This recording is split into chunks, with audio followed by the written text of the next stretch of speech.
y'all. Greetings, everyone.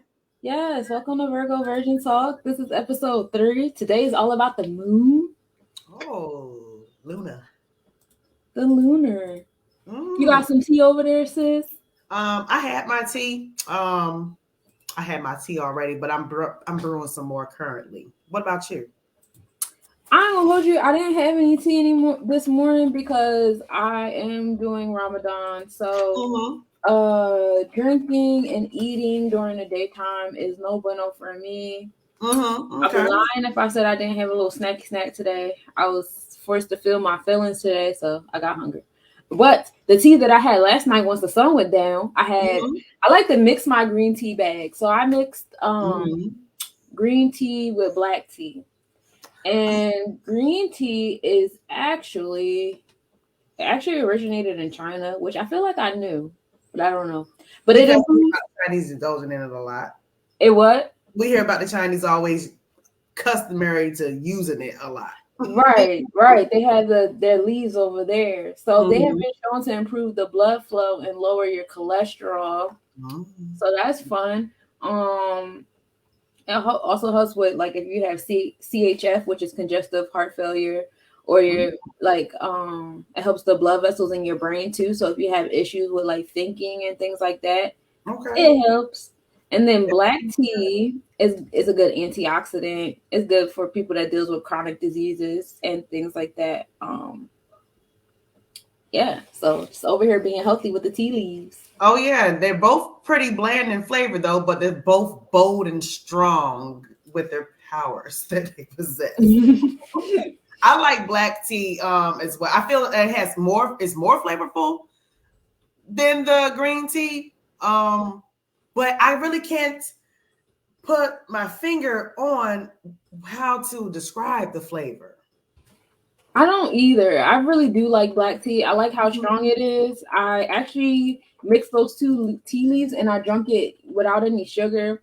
Mhm. For those of you guys don't know, when you add any type of sweets, whether it's sugar, honey, or whatever, it actually takes away from the healing properties because they become diluted in the sweet part of it. Um, Right.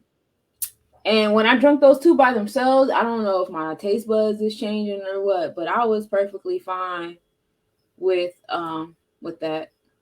Yeah, I Like, definitely yeah. agree with you on that. I have stopped putting I stopped putting sugar in my warm tea long time ago, but like when my significant other makes it and my son makes it, they want to add honey and stuff to it. But I really don't care for honey like that in my tea. I rather just sip it like how it is and use different blends of herbs to make it more tasteful or flavorful to me, Mm-hmm. more enjoyable. But the tea I did have this morning, which I told my son to brew some more for me. Um, it's the same like the one I had last time. But this time I had one of them was called the throat coat, and it had Cool. yes. So it has licorice and etcha. Oh, I always get the name wrong. That is one name I cannot say, no matter how many times I hear it.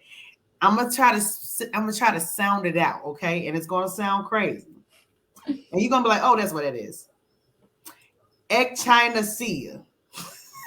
Oh, I know what you're talking about, but that was remember how last week I told you I don't be pronouncing nothing.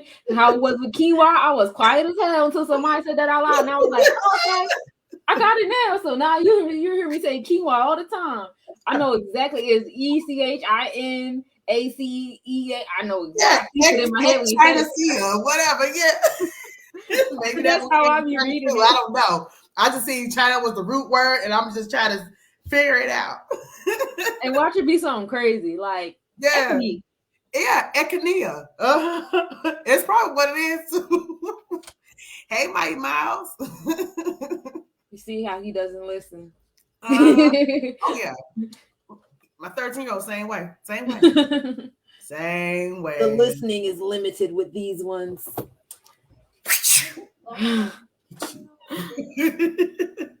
That's what they be asking for it. I'm glad she decided to I'm just gonna go in my room. I'll listen.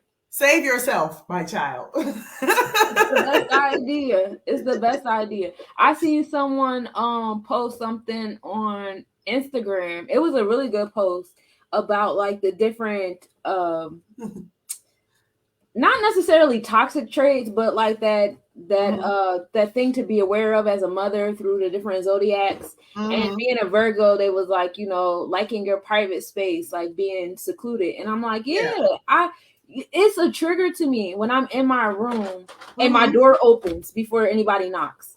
Yeah. Why are you here? I don't even care why you're here. Get out. And then try again for like, twist. Stop. Get out. I'm not even in here yet. The child will open up the door all the way ajar. The door's all the way ajar. I'm not even in here. Like, but I just told you to stop. For real. It's like, oh, mama. Bro, sir, I really like my personal space. I can go days without speaking. The fact that I have to speak to my children every day is just like, whoo, that's a lot. I'm glad that their dad does come get them. That's great. And he will continue to come get them. And we're not stopping it. I was like, I don't understand how y'all could be so petty to keep the dad away from the child. Unless like you really feel like, and granted, I don't listen, the trust is not 100% there. I do know that he likes to indoctrinate the child. At the same token, I also like my peace. So when he becomes of age and he want to add 1 + 1 = 5, that's his business. I did all I can do. You'll figure it out sooner or later in life. But that's not going to get you. I hope you don't figure it out the hard way, baby, because I'm here to try to teach you the easy way. But if that's who you want to listen to, go on and figure it out. Don't go out here in the work world thinking that this is what your pay amount's going to be like. Okay. It's the reason why that man ain't happy. Okay. That's so daggone funny though. But for real, like motherhood, like I said last time, is not the easiest task. It's the most. Some people say motherhood is very rewarding. Yeah, it is, and then it can be very unrewarding as well. It's a lot on being a mom. And that's the part that like these. All right, both of y'all about to get kicked out. That's strike 2. It's annoying because we live in this social media realm and there's a lot of gatekeepers here. And I remember when I was a part of the mommy groups, when I first had my kid, and it was like, I was in the crunchy mommy groups or whatever, because I was a raw vegan. So I wanted to be around other mothers that weren't like looking at me like I had 5 heads about being raw vegan. Cause you ask my family, I'm Muslim, I'm starving myself, I'm doing all these crazy things. Like I wanted to be in a space where like what I'm choosing to do is accepted. But even then it's like a lot of judgment. You got to be happy all the time. You got to be doing things exactly how they think you should be doing it. Otherwise you're wrong. So it never felt like I had a safe space to like be 1,000% honest about how unrewarding being a parent is sometimes, how taxing it is, how irritated I get, how sometimes I just want to focus on my business and I don't want to focus on you. Like I feel like I give you enough. Like how like when certain age numbers go, you have to keep that mindset that like we are breaking generational curses. So while like, maybe our parents were like, oh, you're 12 years old, you can take care of yourself. No, that's probably around the time they need your guidance the most because they're in this weird limbo stage. Yeah. And being present in their life, even if you choose to be present instead of disconnect, is still unrewarding and taxing and irritating because now you're agreeing to go through the trenches with your child as they go through these transformations. Right. No rewards for that. It's no flowers for that because the child usually clings to that parent that don't tell them what to do. Don't give them, whatever. Or that parent, or that parent that showered them with a bunch of materials because our children are being indoctrinated every day through these commercials and cartoons that the more stuff you have, the better your parents must be or the better your life must be. And then the kids have a room full of shit they don't touch. Oh my gosh. Yeah, you definitely. Well, they have this one thing they love. They so love the Xbox and the PlayStation. They so love and cherish and worship that thing. They will give it all of this attention from sun up to sundown. They'll fall asleep with this cold controller in their hand. Wake up with it. Will not take care of their hygiene and feed their own body first. They will give the PlayStation, the Xbox, in the cyber world all of their energy. Mm-hmm. I'm like, how you not wake up this morning to think to, or this rising to brush your teeth? Or Don't even want to brush feed their yourself. teeth, don't want to eat, don't want to do anything outside of touch that video game. My son is 6, he's about to be 16, my oldest, and he's just now growing out of that. Yeah. But he still don't want to do, like, now that he's 16, he don't want to do what 16-year-olds do. He's just now starting to wrap his mind around brushing his teeth and washing his ass. So I have to let him get around to the 16-year-old things. Like, don't you want like a hobby to go outside in the world to do? Maybe they don't want to go outside. Bring you some type of funds back. Like, you don't gotta go into the, you know, to the corporate world matrix, but like, bro, go outside, go volunteer, do something on your own. You know. Yeah, and I don't want to be one of those like pushy parents that keep pushing, because that's what I'm growing out of. I would be one of those parents that would fill my child's time up all day, every day. Yeah. And if I wasn't filling their time up with stuff, I felt inadequate as a parent, because if I don't fill their time up with stuff, they're just going to sit on the technology. That's like the default. Yeah, it's idle. Yeah, it's idle for them. So I just felt like I had to jam pack their day with stuff, but that was exhausting for me and a lot for me to keep up, especially when you're when you're dealing with someone or you're single and you don't have that person that's doing it with you, that's keeping it up with, oh, you can't take them to the library today? I'll take them to the library today. Why? Like, I never had that. So it's like, it became a lot. And even now in this space and time, like, it still be a lot. Like, even so, the other parent might not even do it, you know, they can't even match your energy to how you fulfill your time as a full-time parent. You know what I'm saying? Because still, you're still a full-time parent. You have the children majority of the time, and they're still like part-time with it. But in that part-time, you know what I'm saying, you can at least follow my program. On how I got this. Exactly. Can you at least follow my program so there's no like rift here between, oh, I want to stay in my daddy's house because my daddy's house is fun because I don't have to do that.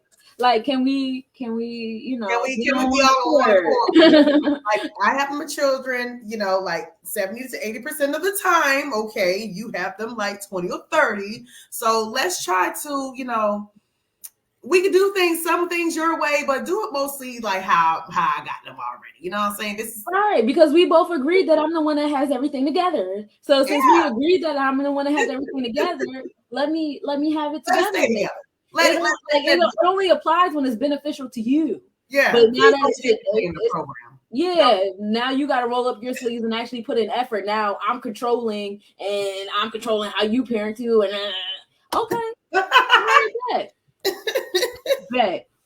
Brad, you had your chance when we were still together, you know. But when we decided to part our ways and the children stayed, you gotta follow my guidelines. It sounds controlling on our end or whatever, but that's really like the co-parenting thing doesn't work out unless it's really like a really, really, really, unless they're like super active every day in their children's lives. You know what I'm saying? Like, okay, I got them in the morning. I'm dropping them off at school. After school, you're going to pick them up like our daily routine as if we were still together. You have to keep that flow still going as if we were still together. But if you ain't hardly do none of that while we were together, you were part-time then. we were together. What? Right. So leave me for expecting more.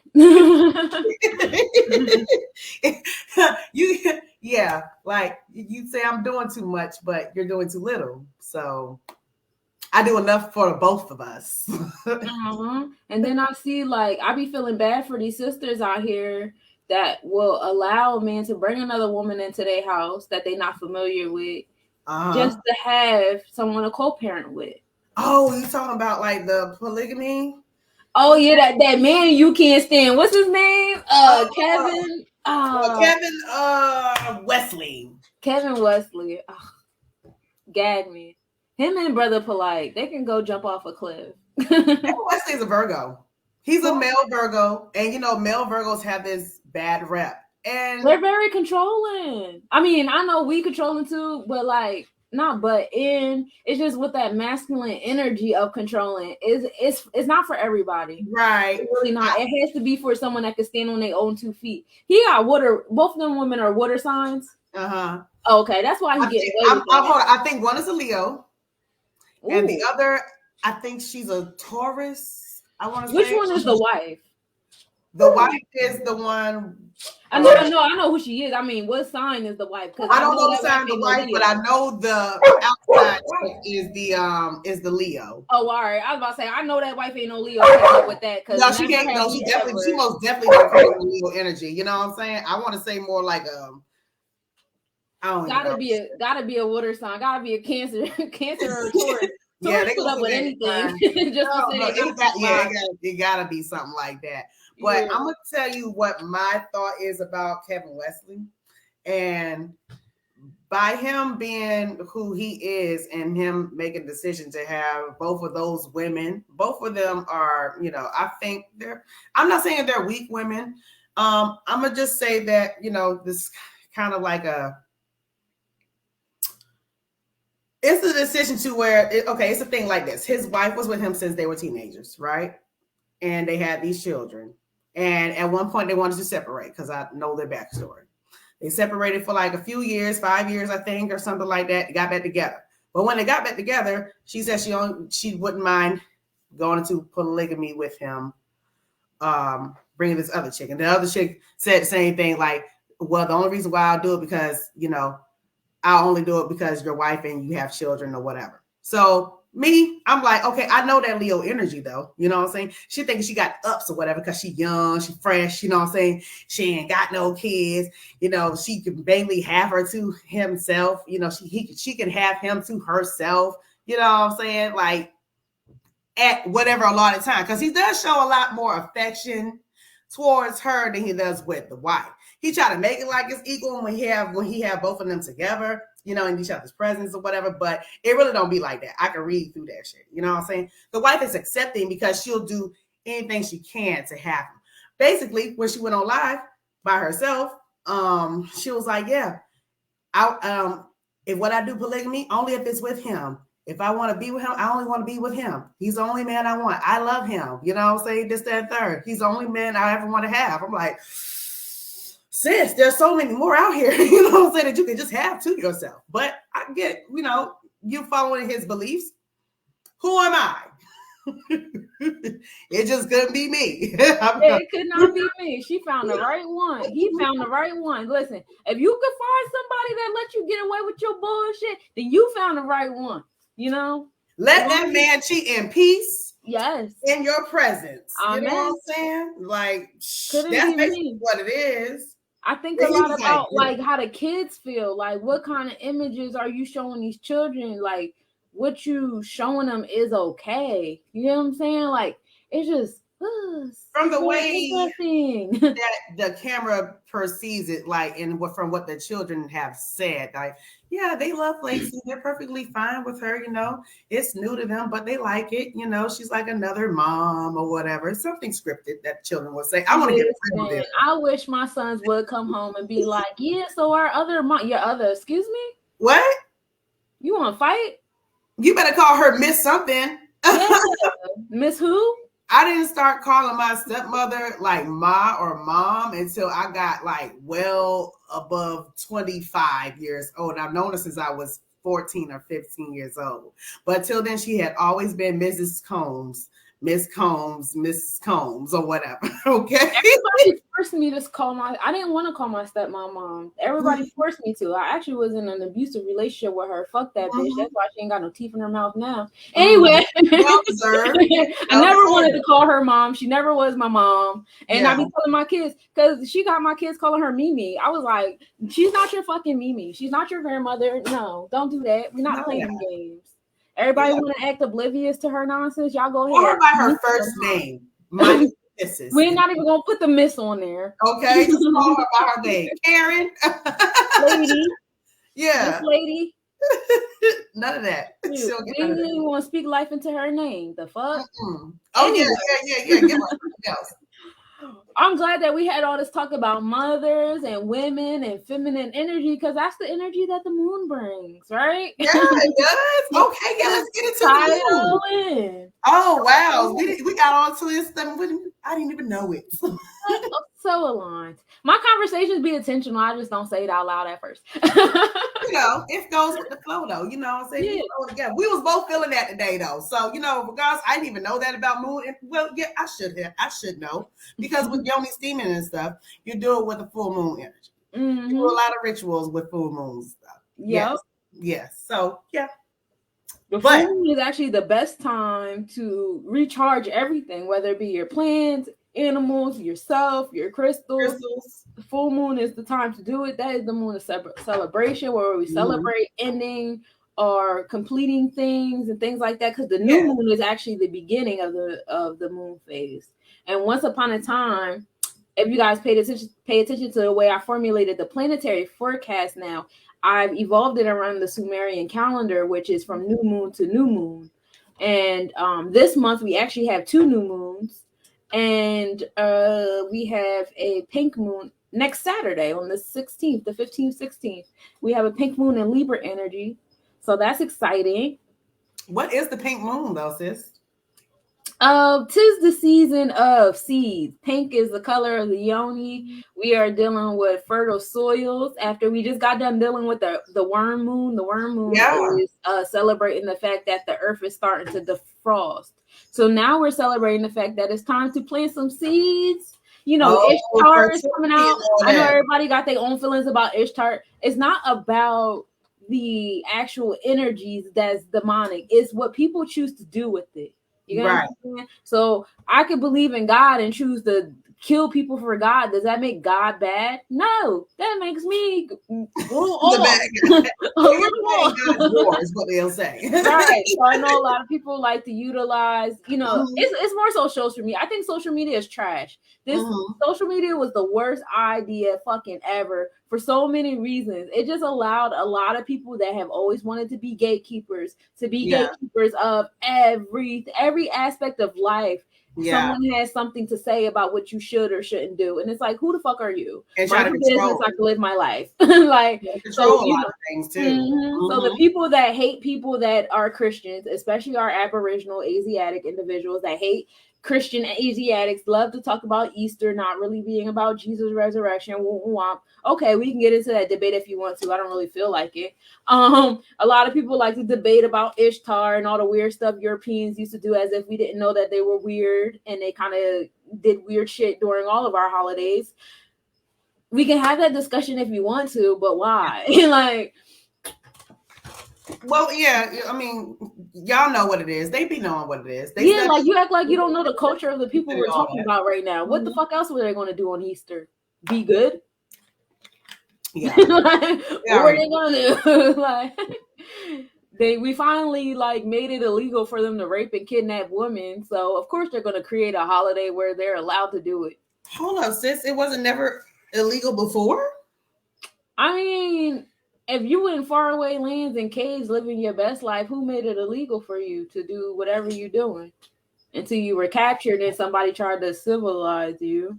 Right. Like, and now you're doing what they tell you to do, or they tell you can't do.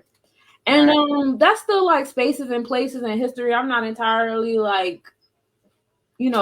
clear on. I don't. I mean, clarification is fun, but it's not like in my prefrontal cortex to gain it. Because I'm present, and being present. This is the pink moon. It's about being fertile. Period. Okay. Yes. Oh, in fact, well, I was going to say ovulation. How the ovulation calendar. How the moon goes with some of our menstrual cycles and stuff like that. We're definitely in tune with the moon. Oh yeah, there was a few good months I was running with the full moon, honey. Like I would start out on the full moon, or I would end on the full moon for months at a time. I think around this time last year or whatever. Now I guess I'm still in alignment. I could be, because this is around the time I guess where my cycle will start. TMI, but whatever. No, never TMI. That is the beauty of being in Virgo Virgin Talk. It's never TMI. Because we're Purians. We talk about everything. We sure do. I would say that, I'm more so aligned with the new moon. It's the day after the new moon that my cycle, at least that part of my cycle, begins. Mm-hmm. And that's okay. I don't really keep track of it anymore because I'm not dating I don't anybody. I It don't feels I so don't keep good track to of it not at date. all. I don't have to. It's so many things that I would like make myself do because I'm dating someone. And now that like, I haven't been dating since what is this, April? So it's been about 4 months. And I feel like I've been delivered. Like I feel so free. I don't have never not that I ever had to count my period. However, I was in relationships where I felt like I had to because it was like Yeah. whenever I was on my period, it felt like I was being demonized. Yeah. Or like, I got like heavy detached energy, like, oh, I don't really want to be around you because you bleeding. Yeah. Isn't that something? Yeah, like why are you making me feel like I'm trash? Like if you don't come over Yeah. here and rub my feet before I punch you in your face, things like that. So now that like I'm not dating nobody's dusty ass son, I just feel so like free. And you know what? Whenever it comes, it comes. We chilling. I don't care.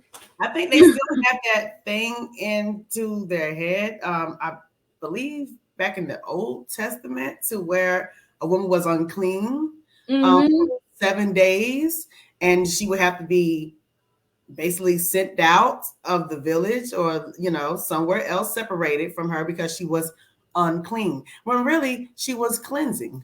Exactly. Cleansing from your dusty ass. Yeah. Yes, that is so crazy though. That is so crazy. You ought to be washing yourself in my blood, in my menses. Right. Bathe in the blood of Jesus. Stop playing with me. Oh, that's so crazy. I'm so crazy. But you know what? Yeah, they probably did that too. That probably was a ritual. We need the virgin's period blood. Right, because we get history back so distorted, and I'll be reading. I'm not really into voodoo and hoodoo. I know when people look at me, they get a misconception because everybody wants to put me in a box so badly, and you can't because I literally studied all these things, and I just took bits and pieces that I liked, and I created Unica. Right. So, at one point in time, I was like studying hoodoo and voodoo and things, and it is a lot of different rituals they do with period blood. Oh yeah. And I'm not a person that's really in the vibe of my blood. The most that I do is I do wear bamboo pads. I do not like disposable pads because I don't like the way they feel on my body. I don't like the way they make because you're literally putting trash on your vagina. Well, not your vagina, your outer limits. You don't want to do that. Because and then that's where a lot of fibroids they say, oh, fibroids runs in my family. No, the fuck it doesn't. You putting trash on your vagina since you were born because you go from diapers to pads. Yeah. So you go from diapers to panty liners to pads. So by you going from those spaces, you just spent your whole life putting garbage on your area. Then if you grew up in my era, you had Johnson & Johnson baby powder and lotion and baby oil on that joint. So yes, at this point in life, you're gonna have some fibroids. Yeah. Do better. that is tragic too, because oh my God, like I can count how many people I have that I know of that I never known that they have fibroids, because it's not something that they talk about, It's not something that they like to talk about often. And it needs to be talked about because they're easy to heal. And all these doctors want to do is slice you open. Yeah. So, as simple as a yoni pearl, you know what I'm saying? Or yoni steams. Exactly. I got them. It's that easy. Fasting, steaming, and the pearl. And the fibroids is gone. And every time they come back, defeat them. Same way you do a cold. Yeah. It's that simple. You don't we Western medicine is trash. Western medicine definitely attacks women. I don't know why everybody hate women so much. It's like we're not allowed to be free on any aspect whatsoever.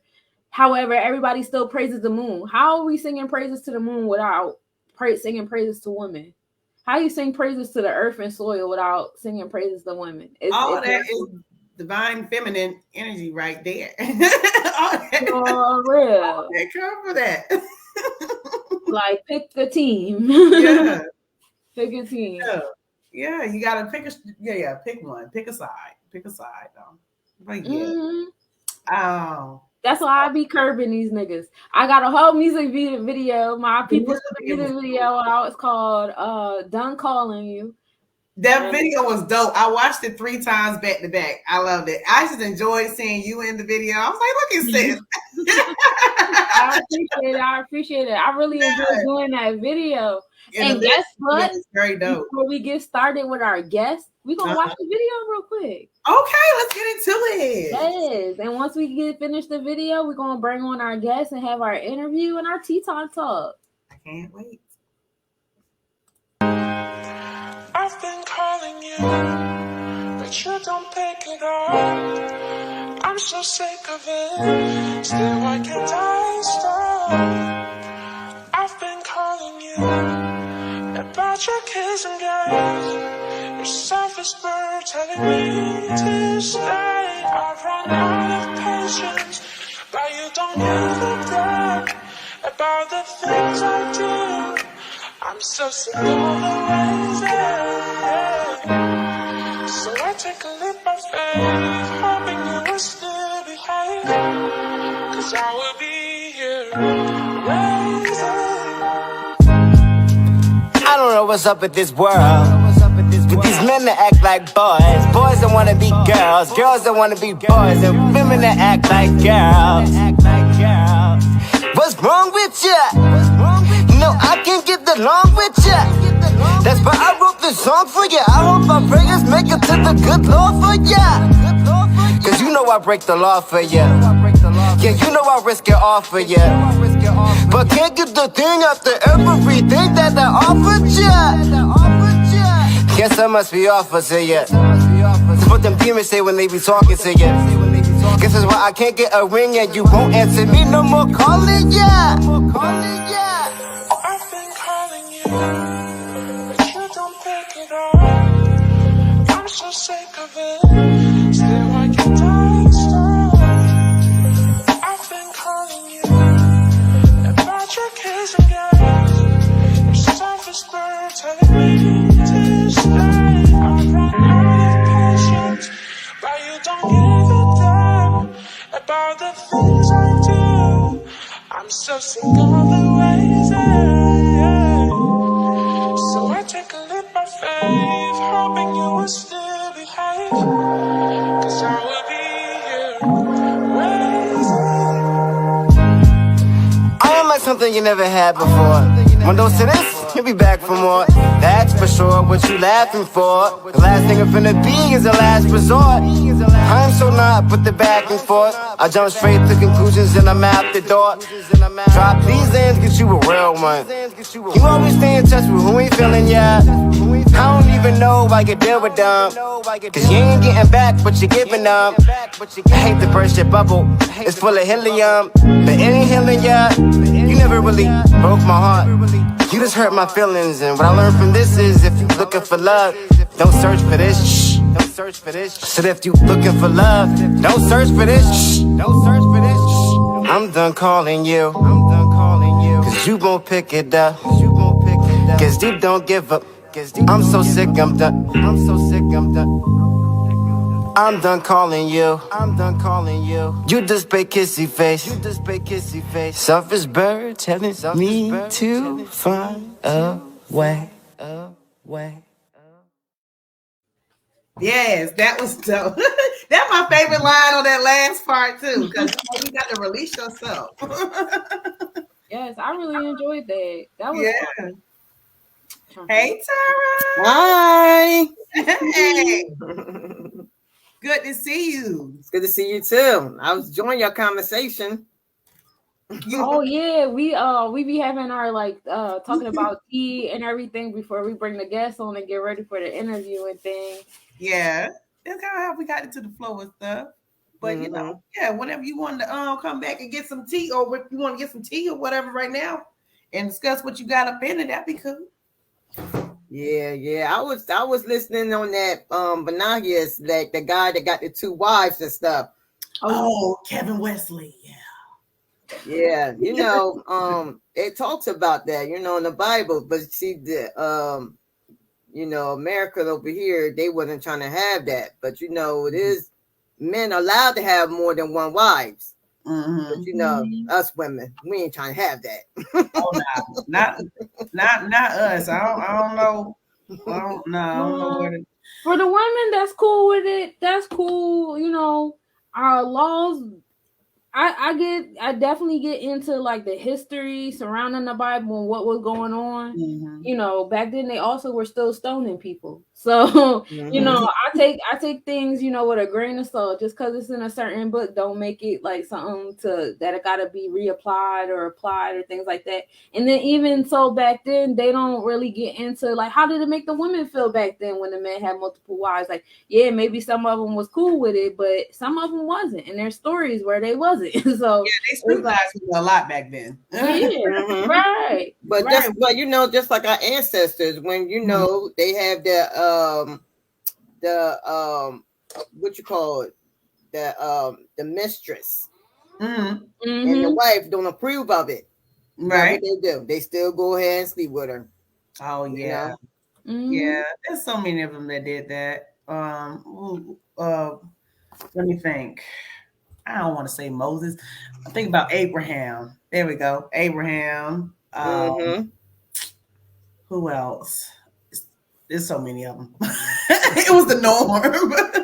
It's crazy though. It's crazy how you know how we look back and we like going like y'all tolerate that, like you know, especially you know our parents. I'm glad we evolved. She at first she said yeah, but then she was like nah, because after he did it and had to produce the baby, you know what I'm saying, with the mistress or the slave, what they want to say. She was like, she got to go because I'm pregnant now. I'm 90 years old and I'm pregnant, boo. So she got to go. Then you exactly, like, you know, you just exile your child and the lady. Exactly, but it's funny how you know when they didn't have like most time they didn't the wife didn't breastfeed her child. The slave did. Yeah. And that's crazy. Like, how you not gonna breastfeed your child, but you got the slave doing it? Like, yo, that is like so crazy. Like, how you expect to bond with that child and you mad because that child's attached to the slave? Yeah, that's true. Because you didn't bond with that baby. The slave did. And now you mad because she bonded with the slave. They must have felt like being a full-time mother or whatever was like peasantry or something like that. That was it had to be. Peasants. I'm not even gonna breastfeed my own child. Let her do it. Yeah. That's what she's here for. She can do that too. No, you supposed to be bonded with your child. That's where the bonding comes from. I need my breast to still be perky. Right, trying to keep your man. That's what that says. That's so funny though. It's funny how we can make a joke about it and those are serious times. Exactly, right? That's crazy though. But I mean it's real, it's true. Like you know, I'm grateful, like, you know, with the internet, because you know, I haven't learned much. Like now I could look up things and like, oh wow, really? Like this happened, that happened. Like you know, the internet has they good and they have they bad. Like, you know. It's so much out there. Yeah. But, you know, you just got to, you know, take the internet for what it is. Yeah. Pick out the meat from the bones. Eating the bones, though. About Kevin Wesley, what I was going to say about his character, he's a man that's solely dependent, like, on how a woman can make him feel. You know, that's what I believe, and that's what I've read about him. I could be wrong, but I strongly feel that. I feel like he has to surround himself with certain women to make him feel better about himself. Because I think he's easily broken. I think he could be bent. You know what I'm saying? And that's just how I feel. That's how I felt about him. I always pay attention to how people respond when they're met with equal opposite energy. Because when you put your family out here on a platform, you're opening up those doors to people who have something negative to say. Exactly. Everybody's going to agree with your life decision. And the time that he takes to over-explain himself, it's like, why are you taking the time to do that? Like, is that for us or is it for you? Yeah. If you're so comfortable in what you're doing, just stick to taking pictures. Okay, you chilling. That's what you was doing, right? Like, you didn't have to take time out of the pictures you take to make a whole 30-minute video trying to convince us what you doing is right. I don't care about what you doing. Exactly. And look, and I can sense Virgo male energy all over that. Hey, before we go on live, we're gonna have matching outfits so they can think that we're all aligned. We all on the court. We all gotta be matching. Ain't nobody gonna have a color or nothing out of coordination. But you guys look at it, because that's our Virgo, you know, that's our Virgo intention. Like me, I mean, you know, I love attention. Like some guys don't get that. Like, I love attention, and if you can't give me the attention that I need, I can't be with you, because I love attention. And then I love my wife. So my thing is this: I'm gonna tell you what I want up front.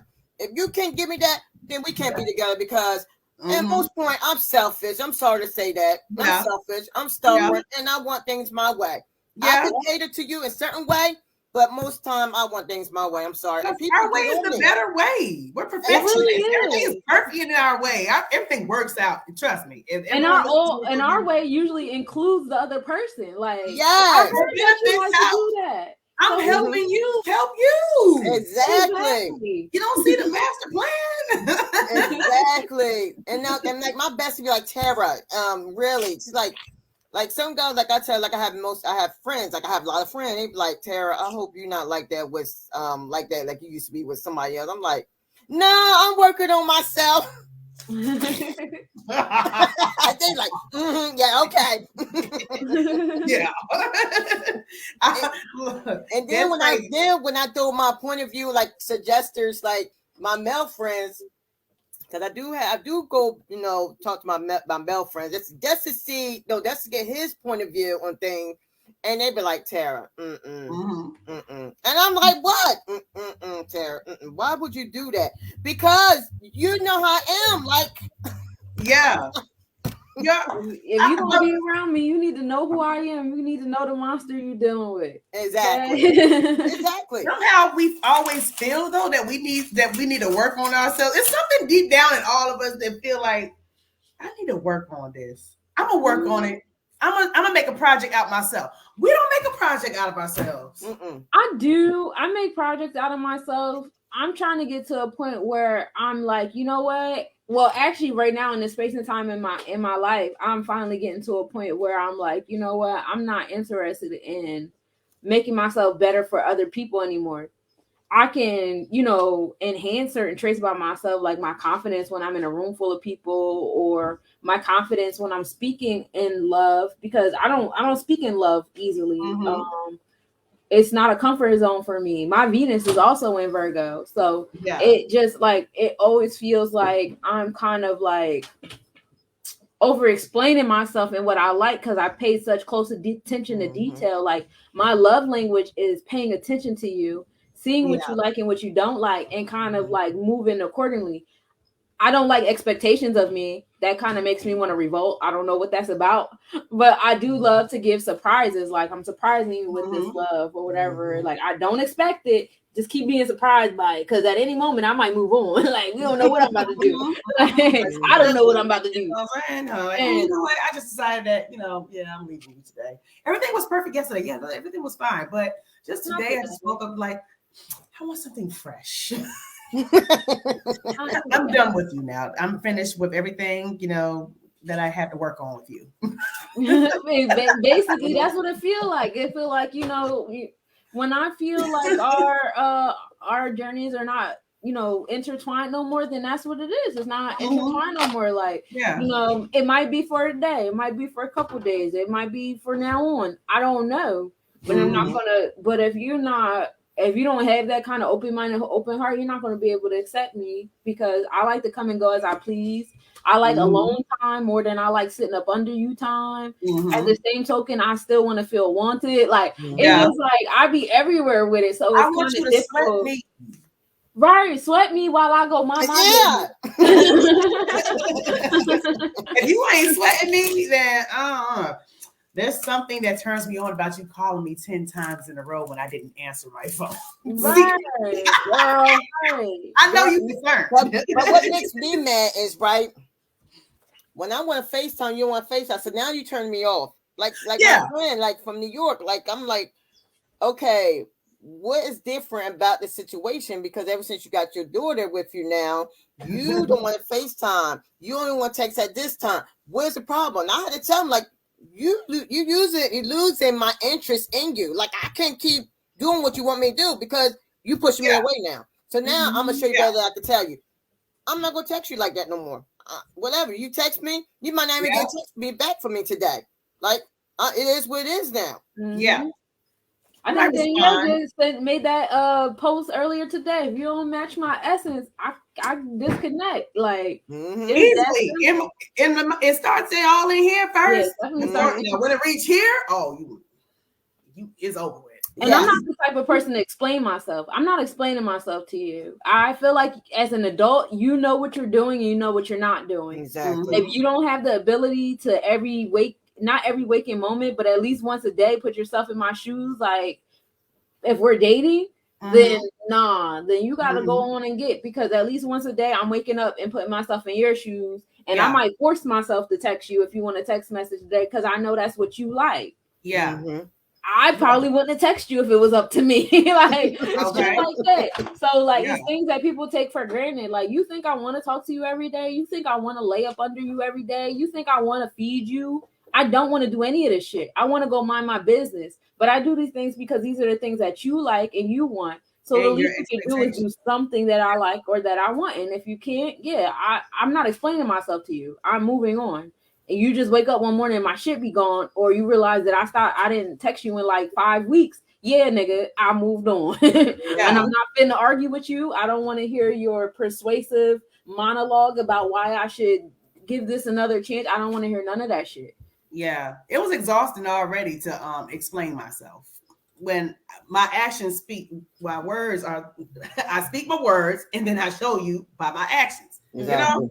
You know, we're very vocal, and I believe that we take the initiative on life, and we like to show more than tell. You know what I'm saying? Even though we are talkative beings, but we communicate also other than words.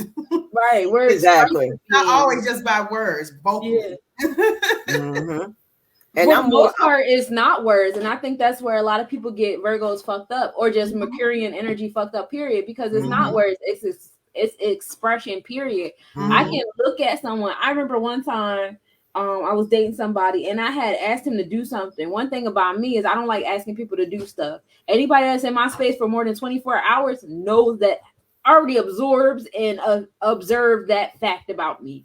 So if you take that spot on to be my partner, you take that into consideration as well. So when I ask you to do something, I'm not saying jump to it, but put in consideration that you're probably my last fucking resort. Like I done went through a lot of shit in my life before I got to this. I'm trying to do everything else or whatever. Right. And I can see in people's body language before they tell me yes or no, that they done already told me no, or they done already told me yes. And it's a particular moment, like this man made all these faces and switched his clothes up and kind of straightened and then looked into the sky and then was like, yeah, I'll do it. And I was like, never mind, bro. And he could not understand that I already heard you before you opened your mouth. Yeah. And that was enough for me. You spoke their language with the body first.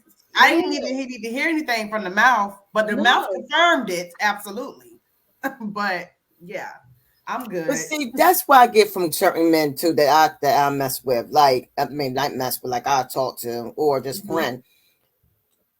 I would ask for something, just a text. I mean, just to give them a test to see how they will react to certain things. Yeah, because I'm more as a receiver. I'm not more as a giver. That's just me. I'm more as a receiver. So my thing is, I'm gonna ask you, and I'm gonna wait. But most time I mostly get what I want. But if not, then I'm like, okay, I'm done. Yeah, I'm more of a receiver. Yeah, like no, because if I'm asking you to do something, that means if we happen to move forward and be in a relationship. And then you acting like this already. So what makes you think that won't be in relationship? You acting like this? Yeah, because I'm a goddess, honey. I like materialistic shit as offering. You know what I'm saying? Yes, exactly. So I need you to serve me up like I am. You know what I'm saying? Act accordingly. And Right, that's my favorite part when people be talking about polygamy. I'm like, so when we gonna bring dowry back? Because I like dowries. Where's my goats at? I need a burnt offering today. Right, I need some goats, and some land. I need you to build me a temple. Since we bringing back, since everybody want to go back to those times and stuff so bad, let's bring back the stuff that y'all actually had to do back then. But you got to be able to satisfy one woman first, Exactly, like that before you bring in the oven. Then you got to do her equally. But that's the part in the book that, like, that's the part of history that nobody was doing. They wasn't pleasing the women. It wasn't about making sure women were pleased. I don't know too many women in the Bible that was happy. Nope. That wasn't stressed. Let me think. Yeah, because they was worrying about their husband or where their husband was at or what they was doing, and if they was coming home and the kids was just as disrespectful. I'm gonna say Jezebel probably was the happiest woman in the Bible. I'm gonna say Jezebel. Yeah, she was living it up, honey. Yep. And that's the one that everybody hate. Can't wait. They hate her. I've been called a Jezebel in my life. Like, can't wait to call me a damn Jezebel. You damn that's the only happy woman in the damn Bible. That's a shame. But that's all right. You know what? We need to visit the story of Jezebel because we only know Jezebel as just in the negative aspect. But what is the real story of Jezebel, though? Probably the story of Lilith. Let's look it up. But Jezebel was the one that was what they call narcissistic woman that really got what she wanted. Like she manipulate men. They felt they were manipulated. She didn't make them no promises, probably. You know what I'm saying? You know when you come over, I'm gonna cook you a good meal. You know, massage your back. I'm gonna rub your feet. You know what I'm saying? Treat you like a king. Exactly. You ready to be my queen today? Excuse me. Oh no, I got somebody else. You know. Exactly. What they calling Jada Pinkett right now? They calling her Jezebel because she got Will Smith right around her finger. You know what? They need to stop with Jada Pinkett. Leave her alone. That's our Virgo sister for one, and Jada Pinkett is good at what she do. Okay, She's and a Virgo. I think she a Libra. I wasn't claiming Jada. She was a Virgo. She's a Virgo. She's a Virgo, and she sure? wholeheartedly is a Virgo. I'm about to look that up because I wasn't. Yeah, look that up. I keep her where she at. I didn't know she was a Virgo, but she's a Virgo. Hey, yes, she is a Virgo. I always respected Jada. I always liked it, Jada. I never saw no bad in Jada, even though she stepped out of her relationship when it was an open relationship. You know, they've always been in an open relationship. That's what I remember on Power 99 when. So why is it bad when a woman? Because who can have a better open relationship than a woman? When you tell a woman we're gonna have an open relationship, or y'all make a decision that we're gonna have an open relationship, men are mostly gonna be butthurt, okay, about it, because more than likely we make our men, whoever we are with, to fall in love with us. You know what I'm saying? It becomes dangerous at that point. Like, she got to leave me for this nigga. That's why they don't be wanting us to date multiple men, because they know that when we listen, what I can do to men versus what you can do to women are two totally different things, baby. You don't want to play this garden. Look, I be telling like that. Like my mom always say, Tara, I can't even keep up with you. Every time I turn around, like people like, Dawn, like people with that I talk to, I don't talk to everybody my bed, but you know, like different friends, they be like, Dawn, who this now? I can't even keep up with you. Look, hey, they don't make the list, they getting cut, okay? They getting cut. Listen, I think that's just how we are. Okay? I think that open relationship was more beneficial. Now seeing that she's a Virgo, I always thought she was a Libra. But now it makes the control thing make more sense. She do like to be in control. I don't even think she's so much controlling or whatever. She controls. She run that house. You remember when them kids, when Jaden was wearing that skirt and shit? Will Smith was not okay with that, but he had no say so because Jada was in control. He don't really get too much say so with them kids. He never really did, and that would make sense because she's a Virgo. Kids. You part-time daddy. Okay? Yes. You be the part-time daddy. We are together. You part-time daddy. These are my kids 80% of the time. Okay. I got them like this. If Jaden wants to wear skirts, we on one accord. Okay. Or else you ain't getting none of these goods. All right. Yeah. Basically. And you know they mad. These men out here mad. Ooh, wait till the men find out she a Virgo. It's over for us. Oh, Exactly. But she you know is what? the masculine. She carries the masculine Yes. Virgo energy. Yes. Okay. Yes. And nobody didn't know about it until they opened their mouth up. What, back like in when? That 90s?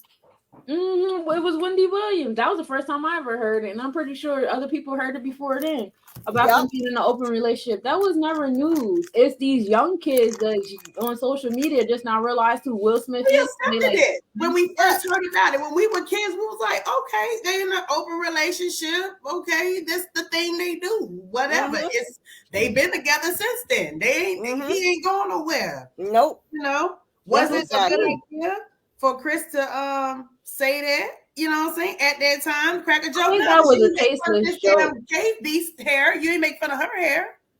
But my thing is, I'm not, you know what? I'm going to put it like this.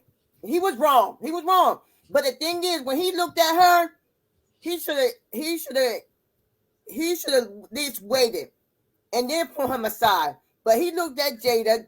He did laugh. He didn't have laughing. He think it was But funny. have you seen her reaction? Yeah. But You she know, probably looked at him because she probably looked at him like, why you laughing? Not to go up there and do something. She probably like, yo, why you laughing at the joke? Like, you know what I'm going through. You know what I'm saying? Yeah. But I think that it was deeper than that joke, though. It is. He holds something was much deeper than that guy entanglement that he done carry so long and that build up. And he figured that was the time to take it out on somebody. So Chris Rock caught it. He caught it. He did catch it. He was around at the wrong time, bro. It's all good. No, you know, you took that slap like a man. You know what I'm saying? Yeah. And that was the feminine in him that did that. Yeah. But I don't fault him though. You know, and now I ain't gonna hold you. He probably could have handled it in a different manner. He probably could have been like, "Hey, bro, listen, don't. That's exactly. Keep my wife's name out your mouth. You know, cover the mic. You know, had a little side convo. You know, what I'm saying? I appreciate that. Apologize now. Oh, okay.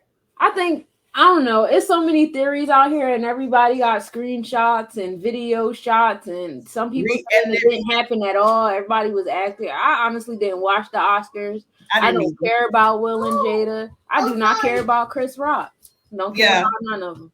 Yeah. But my thing is, they said, my coworker, she said that after he slapped him, she was laughing.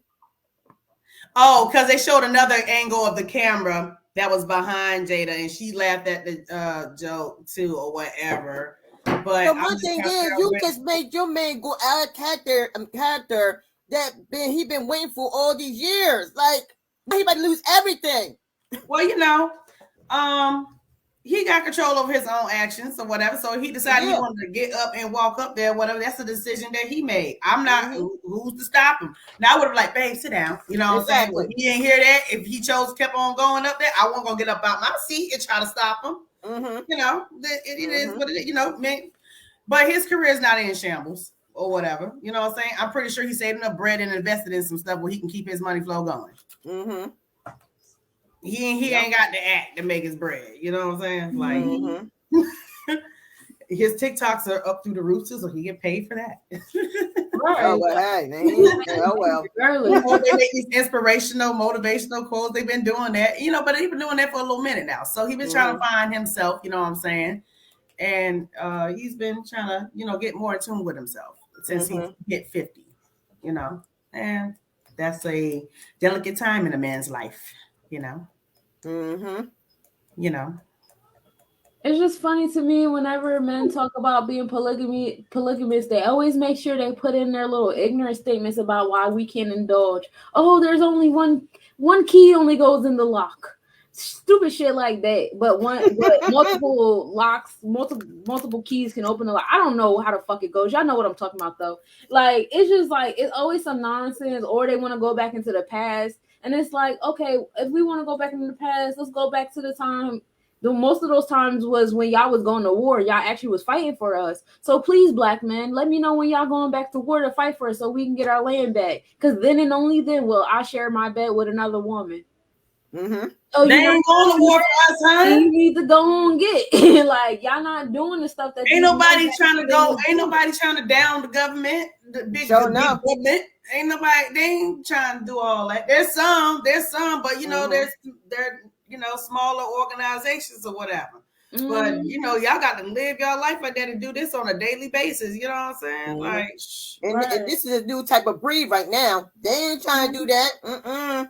These men out here not trying to do nothing but have multiple women. They don't want to work. They don't want to garden. They want us to do everything. And I can't tell you how many men I had come into my space like, yeah, because we need women. We need women in our movement. To do what? Everything? To make the move. What are y'all doing? Y'all meet every week just to fucking talk. You know what else do y'all do besides talk? I feel like they know that women are masters at strategizing. Okay, we're manifestors. Yeah, and that, yes, and that.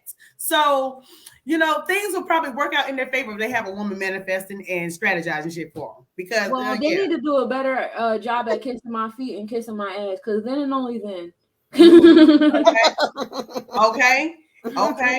In fact, I need one on this foot and the other on that. For real, I need dowry. I need more than just we need you. Because I'm tired of hearing men talk about how we need you. We need you. Okay, y'all gotta come at me with something better than that. Y'all need us and what? Tell me what y'all need us for. Right. Yeah. What do y'all need us for? What are y'all gonna do once y'all receive it? How is this benefiting me and my seeds that y'all swear up and down aren't worthy of anything? Because these same people in the same breath will turn around and say, oh, not single mothers, not this one, not that one, not the light skins, not the one with glasses, not the one like this. Like, okay, I can't with y'all. Just say y'all hate women because we come in flavors. So pick the flavor you fucking want. You can meet everybody was using Erykah Badu's picture on everything. We need more women like this. Until they found out about Erykah Badu don't take no shit. Now she a Jezebel too. Same shit with Lauryn Hill. I've been knew Lauryn Hill was sleeping with other niggas' husbands, but we need more Lauryn Hills and less Cardi B's. Okay, Cardi B is married with kids, her kids by her husband. Lauryn Hill is not married, has multiple baby dads, and was sleeping with somebody's husband. But Cardi B like women. She like more women than men. She'll tell you that. Men like the illusion of a hoe. And they got I don't even know where the homely shit come in at. Like, she gotta be a hoe, she gotta cook, she gotta clean, she gotta be able to balance the checkbook, right? Like, I don't even know what, but you want easily accessible women and temporary. You know what I'm saying? Do all that for you. Longevity. That's why you love the hoes. You love exactly. You love the shake a booty girl. You love the Instagram models. You love that shit. You know what I'm saying? It's something nice to look at, and you in your mind like, yeah, I'm gonna wife that. But it's temporary though in your mind, because you're gonna ejaculate to that and then move on to the next one that's similar or a little different than that. Whatever. Yeah, that's weird. But that's like my ex-husband. He wanted a smut. That's what he got. I mean, he was accusing me like his brother, his cousin. I wanted his daddy, but I was looking at his dad as a father figure. Because that's what I'm supposed to do. I don't want your dad. I look at your dad as a father figure. You know what I'm saying? I got a dad in my life. You know what I'm saying? They know their dad was probably better than them. You know what I'm saying? And probably a better man than them. Yeah, and then on top of that, but you married the one that was smashing all the homies. That's what they do. Boy, I tell you, they like temporary shit. They like temporary shit these days. I don't even know. we gotta bring one of them on the show, and have. That's why God gave me sons, because I'm supposed to bring them up different and hope they actually stick to the shit that I'm telling them. I got faith in my oldest one. It's the youngest one that make me worried sometimes. But you know what? We got time. He's young. Still be shaking. Well, I got 2 boys. I got 1 son, and he's pretty good. You know what I'm saying? He's cool. He is a great thinker, and I like the fact I respect him for his mind so much as a young man, because I don't expect that out of him. Well, I should, because he come from me. But, his mind is just so wonderful. Like, he has so much relationship advice for a child who's only been in probably 1 relationship, and it was love. But he just, I don't know. He knows what a woman would want. You know what I'm saying? He knows what a girl would need. He knows that he will have to, wine and dine her, show her, chivalry and stuff like that. He still got to work on a few things, you know what I'm saying? Because he ain't in no relationship, but he knows, I don't know how he knows this stuff. But when I saw him when he was like 6 years old, he tried to get this girl like all his little money he had and buy her every ice cream out the ice cream truck. I'm like, that is so cute, but bro, we're not doing that. Mm-hmm. Let her earn that. You know what I'm saying? Because I don't know about Paris right now. She might not be the one for you. But that's just me protecting his heart. You know what I'm saying? At that age. Now, he'll have conversations. He has female friends or whatever he converse with, and he give them advice, but he's never disrespectful to them. Okay. Yeah. But it's amazing to me that he knows more than a grown man would. Some grown men. Mm-hmm. Like he gets it. Like that. He gets it. But that's like my baby boy, even my oldest son, like when his girl come over, he fix her breakfast, take her to her and stuff. I raised my sons, to do, if you wasn't live on your own, this what you need to do. Yeah. And this how you need to take care of a woman. Don't put your hands on her. Yeah. But if that chick put her hands on you, then I don't condone violence. But I always told when they was young, if a chick put her hands on you, better hit her back. Because for one, she had no business putting her hands on you in the first place. But more rightly, they would not do it unless they really, forced to put their hands on them. But they know better not to put their hands on them. But no, but my sons and them, like my baby boy, he got baby on the way. Let me tell you, everything like his, the girl wanted, he would go out and get it for her. Michael Kors bags, sneakers. Yo, when I tell you when they spoiled each other, they spoiled each other. Mm-hmm. With material things. Yeah. But I'm pretty sure spoil each other with love too, though. Yeah. Material is what we, it's a plus on what we give each other. Yep. I love that. That's how it should be. Mm-hmm. I think my son only had one girlfriend in like first grade.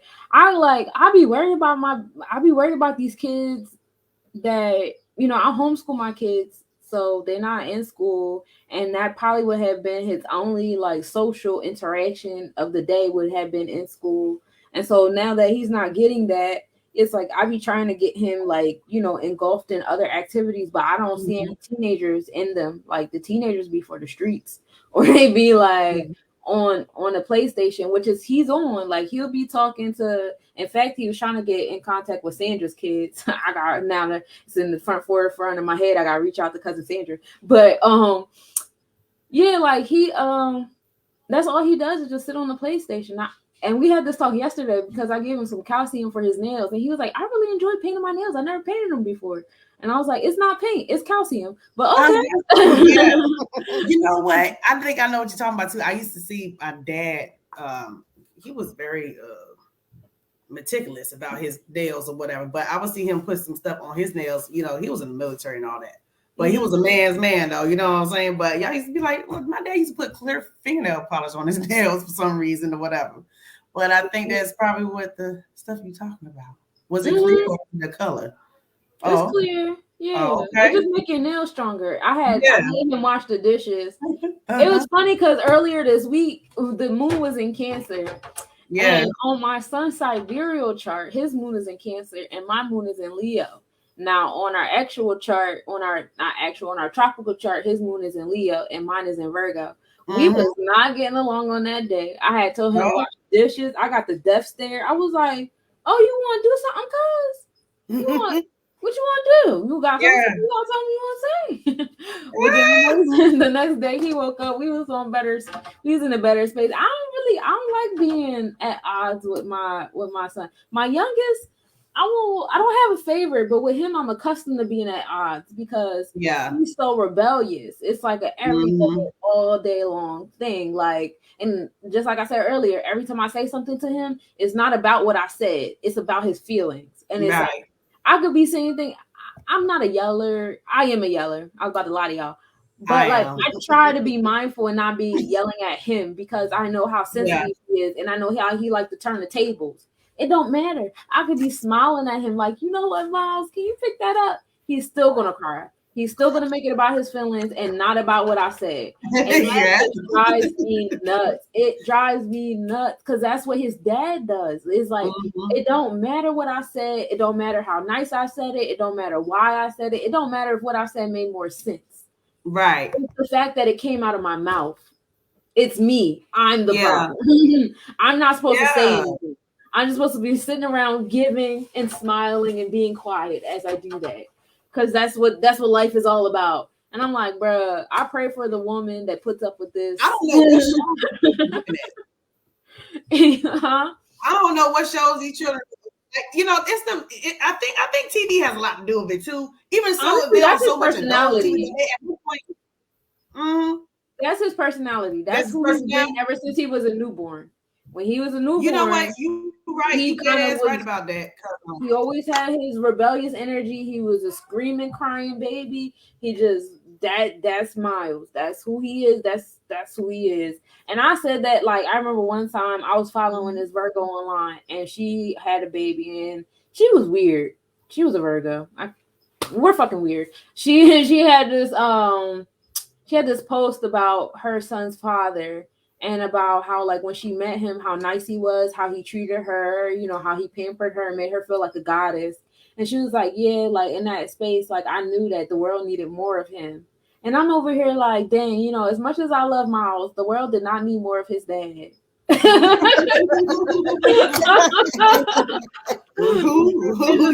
didn't, like, bro, like, and I really be trying not to be. Yeah, like, I don't want my children, my son's father being repeated either. Like, yeah, no, he has another one of him out there already. It didn't need to come from mine. It's not mine. I need another me out there. Yeah, like I need another me out here. So I try to, you know, engulf him in my energy as much as possible. But I know that I'm not a manipulator like his father is. So I'm not putting my energy towards that of like making him feel or think things outside of me educating him. So because I don't do that, and when he goes to his dad, that's what's being done. That's what he knows at this moment. So I just be patient or whatever. Like after a while, you're gonna see, you know, what you need to see, and that's what it is. But that's like another way to put manipulation, how they like to dress it up. We don't have to be manipulative, but we can be charismatic. Mm-hmm. Yeah, we can be charismatic and change that. Yeah, that man is what it is. When I got to land in Arizona, he told Miles I was going to have him in the middle of the desert all thirsty and I was taking him away. So now I got to battle the 7-year-old that's crying and demonizing me. I got to battle this goofy dude. Like, bruh, I've been talking about Arizona for like 15 years. We're not about to do this. We're not about to make it seem like it's some brand new news. You know what? Show him visuals of how fun Arizona could be. That's how you replace stuff like that. I'm a ghost that nigga. I'm pack me and my kids up and we out. Okay. If you can, I tried to be nice to you. I tried to be nice. I tried to call. Oh yeah. I tried to do all these things. Like my Virgo my moon is in Virgo, so I'm very. I pay attention. I'm very thoughtful. I'm very, very thoughtful. I think in like 5 different directions all at the same time. I'm definitely a chess player in my head with interactions. Mm-hmm. And so like when I learn somebody, I learned them. There's never going to be a moment where I'll be like, oh, I didn't think you was going to do that. Like if I do that, I'm probably lying to you because I knew. I fucking knew and I thought about it. That's why I'm getting to a point in my life where I'm like, I'm about to just start telling niggas I did that on purpose. I did that on purpose. I did it. Yeah. Every move I make is calculated. Every move I make is calculated. Yeah. And people don't even like to hear that from me. You know what I'm saying? People think when you hear that, when the person say like, well, you've been plotting, you've been planning. I plan things in my head all day long. I have time to think. And when people are interrupting my thinking process, I think about stuff all day. I'm planning at night. I don't sleep. I do not sleep. When I sleep, I'm still thinking about stuff. That's why my dreams come out so crazy, though. My dreams come out so crazy. I'll be like, I'm trying to make sense of my dream. I wake up in the middle of the night. My thoughts will wake me up in the middle of the night just to keep thinking. Like, oh my God. I know that feeling. Yes. So we don't stop. Interruption in that. Like that's a problem for me. Like you trying to stop me, you trying to dumb me down. You know what I do now? I put Bible verses on when I sleep because if I don't, I will wake up and then I'll be dun, dun, dun, and I'll still be thinking of stuff. And now when I do it, it seems like it just shuts my mind down and I sleep. Like it's so peaceful that way. And I'm like, doing maybe I'll just like, yo, for real, I had to do that last night because I had worked overtime last night. And it was just like, and I went to sleep like late because I got home, I couldn't go to sleep right away. And then I had played games on phone, and then when it was time to go to sleep, I put that Bible verse on YouTube, let it play, and I was out. Honey, it seems like it just mellowed me out. I gotta be good for the overnight jobs.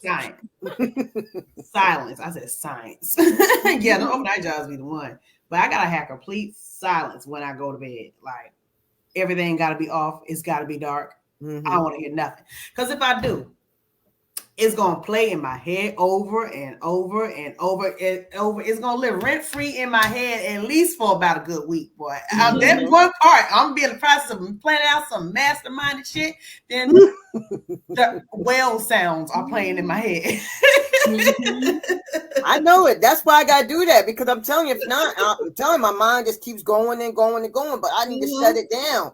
For me to be able to just, sleep. And then I wake up like, oh, but then today it was just I suffer chronic migraines. And today I woke up and I'm like, what happened? You got a diffuser, Tara? You got a diffuser? Yeah.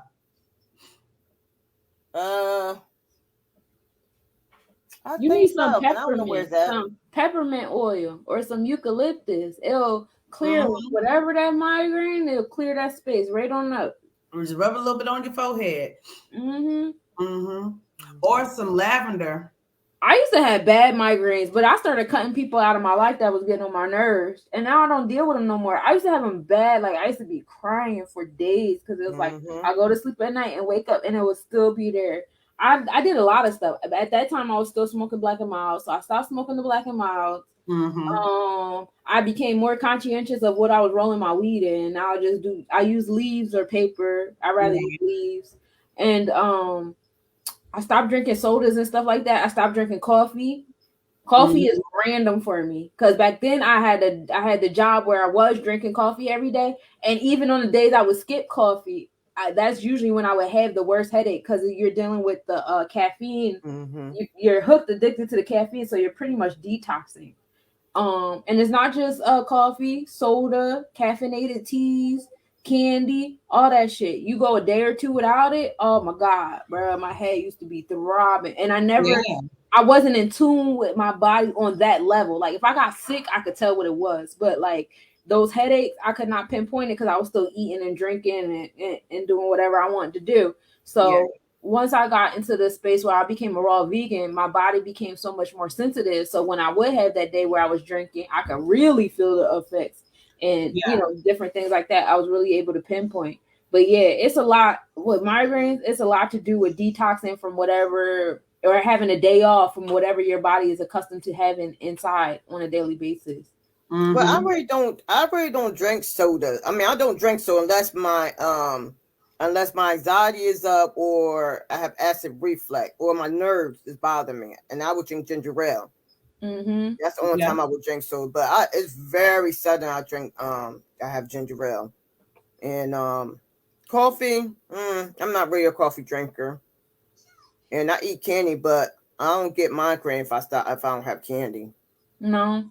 I would keep some type of journal or something evolved around it because it's something that like you're ingesting or something that's triggering it. Yeah. Right. Yeah. I be in my crib feeling like a crackhead. Yeah. What's y'all moon in? What zodiac sign y'all moon energy in? Capricorn. She's bossy. Am I? Do you get that from me? I am bossy, you say? I am. And I think my way of asking people to do things is just being direct. What really I don't mean to sound like that. I don't know if you ever really caught it. If I talk to you, sis, you know what I'm saying? Whatever, I'd be like, yeah, sis, you know what? We can do this and this, that, and third. But me using we is like saying, you know, would you like to? Your lingo don't bother me because like I'm Earth energy and I got a lot of Capricorn energy in my chart. It's just not in my top. It's more so in my upper selves. That's Capricorn energy. So that doesn't bother me because that's actually my comfort language. Yeah, naturally, I'm just probably just. Terry, you know what energy your moon in? No, but me, I'm all of I'm all types, yo, because I'll be all over the place. I'm Bixby. I'm not level. Probably a Gemini. When's your birthday? The 3rd September. September. Oh, if you be all over the place, you probably Aquarius or Pisces. Pisces, probably. Maybe Aquarius. They can't make their mind up. Oh boy, they fight with themselves, boy. They have a constant struggle, and they battle themselves all the time. I'm like, dang, it be sad though. Yeah, girl. Yeah, I'm telling you, like I'm not like I always be all over the place. Like it's crazy, yo. I'm telling you, my mind don't sleep. Even at work, I'll be all over the place. My coworker like Tara. I'm like, what? What year were you born, Tara? 76. 76. Okay. Oh, you my sister. You and my sister born the same year. Yep. We about to find out. We gonna find out. I'm betting it's. I remember you telling me too. But it's been a while. It could be a Libra. I'm saying Aquarius. Capricorn. Capricorn? Yeah. September 3rd, right? Yep. Capricorn. Hey. That's why me and my baby boy get along so well. Capricorn stay on the move though. They stay on the move. They stay on the move. I'm telling you, I'll be all over the place. Thinking of master plans all the time. Okay. All the time. They're the leadership energy of manifesting. Like y'all take the initiative to manifest things. So what's your moon in, sis? Your moon in the Capricorn too?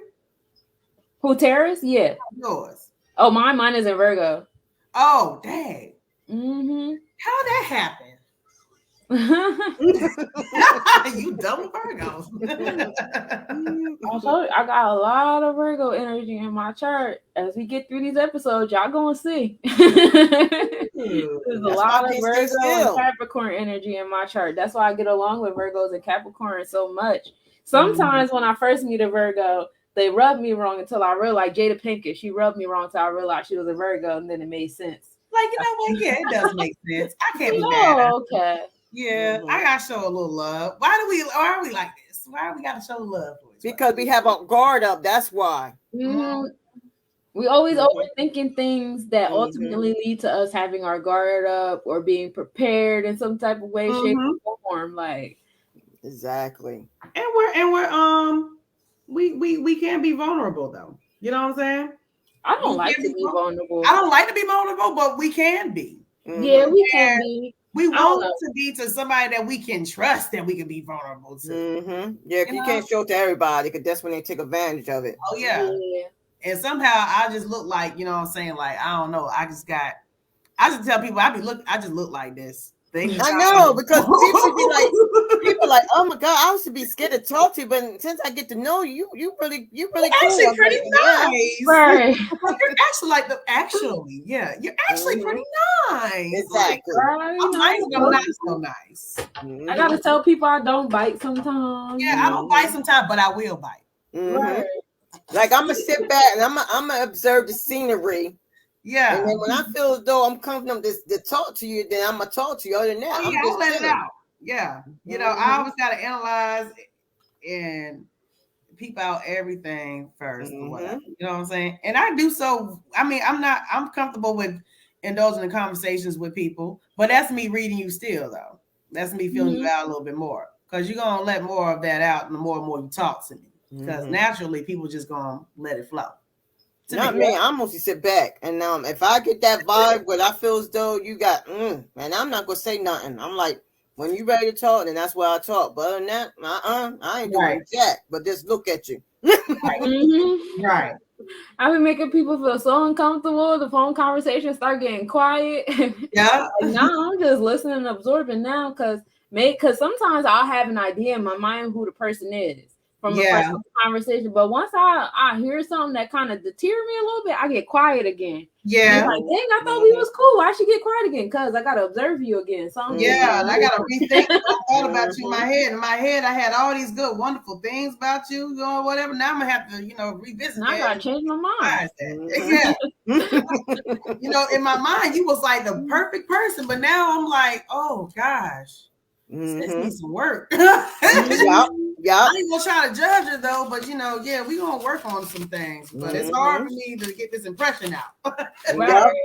Sometimes I be telling my son, like, yo, sometimes you need to just move from people. Like, sometimes a person's is only in your life for a season. Like, I had to learn that. Sometimes when God puts somebody in your life, sometimes it could be forever, sometimes it could just be for a season. And then, some people get offended to what I say because sometimes I just let things just roll off my tongue. I really don't care. Well, it is what it is. You gonna like it, you don't like it. But some people have a tendency to hold on to somebody when they know it's not good for them. Why? Yeah. Why? Because only you're doing is gonna hurt yourself when it's hurting yourself in the long run, because you should let that person go for God to put somebody else in your life that's supposed to help you move to your next station. Right. That comes a lot from self-value, learning to value yourself more than the other person. Exactly. And that's something I definitely had to learn. I don't know if it was in the universe or God's intention for my childhood to be so engulfed in abuse and trauma.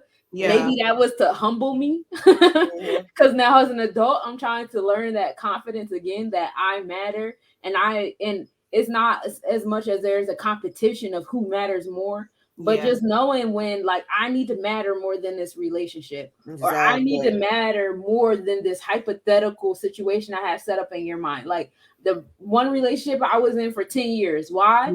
Because I made my children matter more than me and my happiness.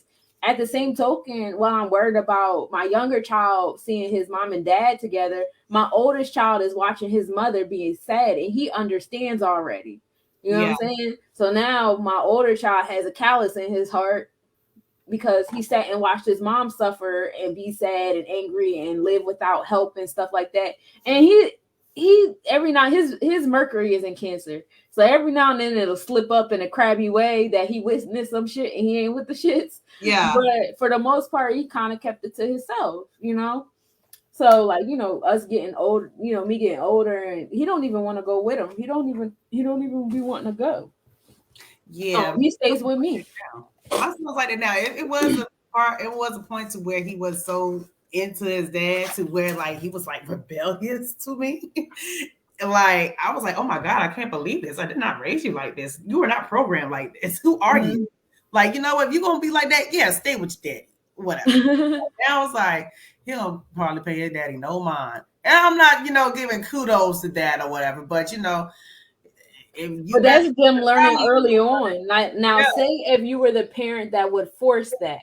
I need you to go. You have to go see it, despite how you feel and what you think. You gotta go see it. We don't realize, because in our minds and in our hearts, we feel like we're doing the right thing. But what we're really doing is we're teaching our child how to ignore their emotions, ignore what you feel, ignore what you think, and do what I'm telling you to do anyway. And then they grow into an adult that's in a 20-year relationship. They ain't had no business being staying there because they have been trained to care more about, we're married, or we've been together for 5 years already, or I've been in your kid's life, or we share bills. Like, it's so many different things we've been indoctrinated to put above ourselves. Right. And then it's like, a lot of it is, well, what will my family say?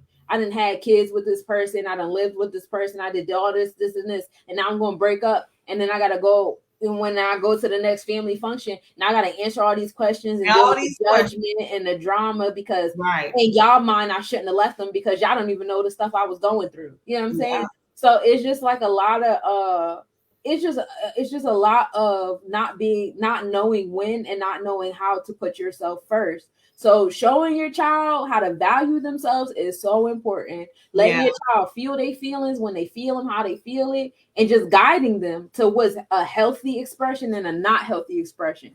That's like the best we can do for them now in this space, so that they don't grow up into adults like staying in over expired relationships. I'm struggling between what you were saying, Tara. Oh, you go ahead. I'll go after you. No, go ahead.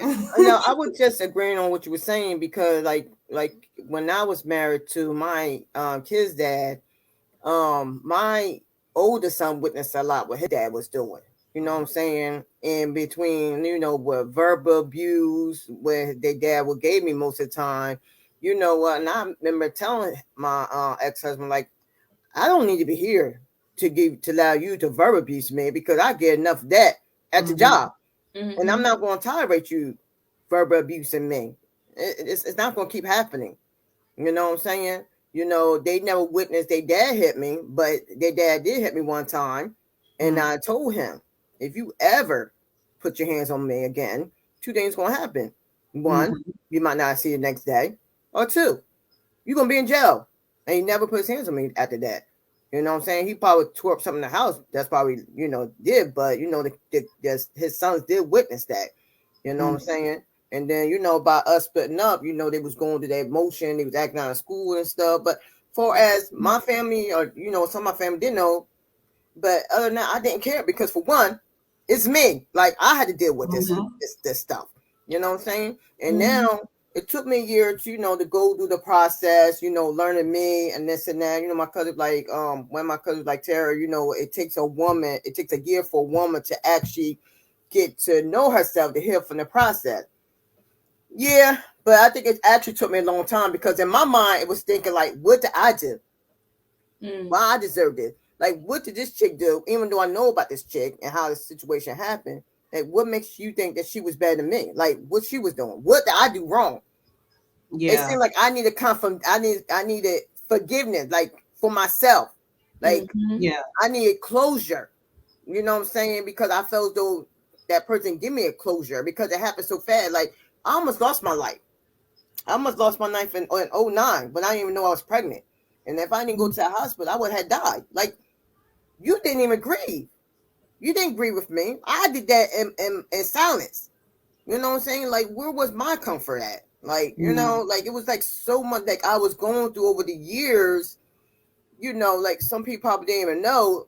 Like, I wanted to give up. It wasn't because you did this. It was because I felt guilty of myself. But then I'm like, no, I got boys to look after. I still got to raise my sons. Yeah. You know what I'm saying? My sons. So after that, I started working for my sons. Even though it was mostly always about them, it wasn't really about their dad. Yeah, I loved him because, I started dating him when I was 16. So that was majority of my life. You know what I'm saying? That was my life with him. And we had supposed to, saying that's what I thought. My thought was we were always supposed to be together. But no, I had other plans. And that's why I had to come into reality with myself. You know what I'm saying? He was just there a certain period of time when God had to take him from me, because you like, no, I'm not going to continue to allow you to go through this. And then sometimes was like, that probably was a girl. You know what I'm saying? I'm about to have a girl, and then that was taken from me. God shorted me of that. But and I look at it, God was like, no, I'm not gonna let you have this child. I already see your future. I'm not gonna do that to you. You know what I'm saying? And it's like something like still like an emptiness inside of me that I'm constantly fighting with. And it's still kind of hard. I think about it sometime, like June coming up, because June 19th is like my anniversary for that, me losing my baby. But you know what? I'm tell you the truth, I'm proud of my sons, even though I'm so hard on my oldest son, because I feel as though me and him bump heads so much because I see more of him like me, but he's not getting the concept of that. Stop making these unnecessary mistakes. Like, I need you to be grown now. You're 28 years old. I need you to be grown. I need you to start having responsibility. Your brother is more mature than you. Sometimes that's how it happens. Like, and something wrong with this picture. Like, you supposed to be the mature one. But, it is what it is. I love both my sons, but, sometimes it's more hard on my oldest, where he don't get the point. He always think I'm coming down on him. I'm not coming down on you. I'm just trying to teach you for you to be a better person. Mm-hmm. And I know it's kind of hard because, like, you know, sometimes, you know, me and his dad would tell him, like, no, you need to see help. You need to talk to somebody because he don't witness that. Me and his dad don't went through. It's probably he's still thinking, you know, processing with his cousin passing. You know, he deal with a lot of situations where he probably don't know how to deal with it, you know, himself. You know, and I would tell him, like, Rashawn, I know some of the things you go through. I suffer from depression. Like, you don't understand. I'm here to help you. Like, some people, like, don't know I suffer from depression because I carry myself so well where I'm not going to allow you to see it unless I tell you. Yeah. You know, but it's things that, you know, I just, you know, like, come on now, you got to get yourself together. You got to do better. Because more and more you go down, you keep making these mistakes. I'd rather see you, like, now he's starting to do more better, I can honestly say, because he got another job and now he's doing Instacart, so now he's trying to better himself. But my point is, I'd rather be by myself and be happy than be somewhere where I'm not happy. Mm-hmm. And some women rather be in a situation just to say they have somebody. Why? Yeah. Why? Because the world's like that? Because the world teaches you that? No. Because it's been implanted in our heads from childhood that is our goal. You know, to get a man. Like, okay, you get a Barbie dream house, you got to have a Ken doll with it. You know what I'm saying? Like, you always have to have the other in it or whatever, and that's your goal. You can accomplish everything. When my biggest fear was being a baby mom. It was so many songs and movies and TV shows that were against the baby mom. And then I remember how everybody would talk about my mother, like, you know, while I was living with my dad's side of the family, it was like, oh, she doing this, she doing her best. She's 20-something years old with 3 kids and no family because she was adopted and her blood family all the way in fucking Tennessee. Like, what do you think she about to do? Like help her and keep your mouth shut if you're gonna help her. Don't help her and then whisper about her. Like, you know, but as a child, I didn't understand that. As a child, it was just in my head, like, yo, I never want to be a single mom. I never want to need anybody for help when it comes to my kids. Because even if it's blood, they just gonna talk about you any fucking way. Like, that was like, those were the 3 things in my foundation that I'm 30-something years later, I'm now learning how to heal and realize that that's not real life and it's okay. And but when I was in a relationship with that man, yes, I did not want to be a baby mom. I did not want to call my family and ask them for help. I didn't want nobody to know my business. I didn't want to struggle. I knew that when me and him broke up, the first thing he was going to do was demonize me to his family. And lo and behold, that was the first thing he did because that's what he had to do in order for them to open their doors up. Because it's not the first time he did this. He was in a 9-year relationship before me and did the same shit. Like, you know, this is another pattern for him. And he's going through it again with another 20-something year old. He just keeps taking everybody's 20s away from them. I don't know what that's about, but it is what it is. And it's no longer my business. Thank God. And it's just like, you know, it's really those things that you grow up with as a girl. Like we taught how to be somebody's wife. Be somebody's wife and then be somebody's mother. And if you're somebody's mother first, you don't deserve respect.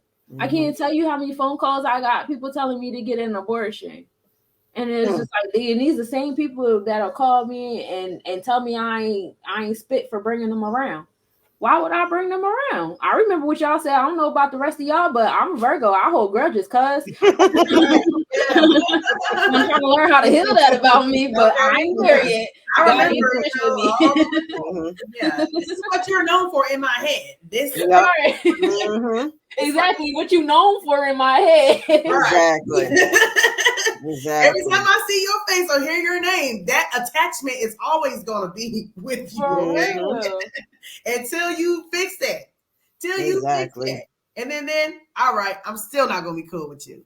Okay, yeah, but it's crazy. When I was a child, I didn't quite look at like being in a relationship with a man and wanting to be married. I didn't idolize. I didn't have that idea in my head, but I've seen the idea. You know, I've seen all that. I've seen, you know, what my parents, 2-parent household as a lifestyle or whatever. You know, you see, like you said, in movies and stuff. You know, you see it in your parents' friends' relationships or whatever. But I didn't idolize that. I didn't idolize that until probably when I got in my mid-20s or whatever. Because when I got into a relationship with my son's father, I didn't think of us as being in, a lasting relationship. I just didn't see that. And I knew that in my heart. And I didn't see it in my other child's father, and then I didn't see it in my first marriage. So I think it's hard to pin us down. I don't think Virgos are easy. No, we're not. We are not easy to pin down. I know we get stuck on like words of monogamy and polygamous. I don't believe we're polygamous.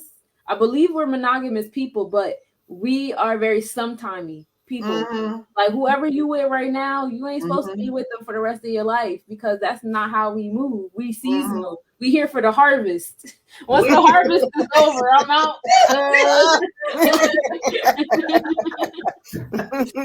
You like the moon, okay?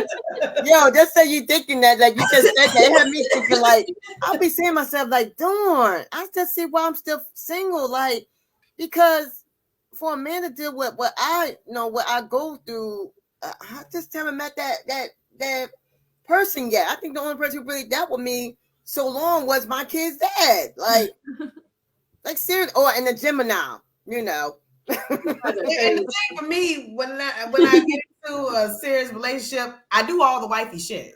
You know what I'm saying? I do all the wifey shit, regardless of we just dating for, after we've gotten serious, after a few months or maybe a year or two afterwards or whatever. Yeah.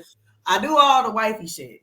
You know what I'm saying? So I'm giving you everything, all that, because I don't wait until, we have to go sign a certificate from the government to say that we are, bonded, dying together or whatever. You know what I'm saying? But I need to do all the husband shit too, though. And that wasn't being reciprocated in my past relationships neither. You know what I'm saying? Like, damn, you expect me to go above and beyond, do all this stuff, explain myself to you. Oh my God, explaining myself is very exhausting. I hate to do that. You want to turn me off of you? Let me have to keep explaining myself to you. Like, why? And you're not doing your part at all.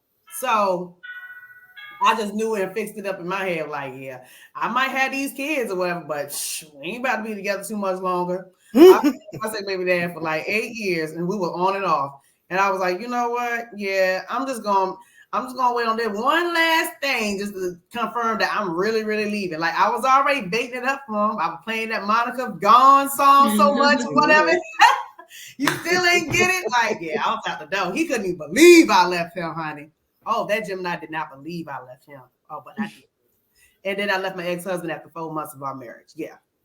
I get done with things pretty quickly. Yeah, we don't. That whole locking us down thing, I don't know, man. I don't think that's for us. I feel like we really like our space. Well, I mean, like, if you are really good to me, I don't mind giving myself to you, and I don't mind being locked down by you. But you got to be doing what I'm doing too. You know what I'm saying? That you got to match it. You got to match it, or be doing better. In order for me to even want to consider on staying with you past 2-3 years or whatever. But with my ex-husband, you are not going to lie. You are not going to cheat on me with neighbors either. Okay?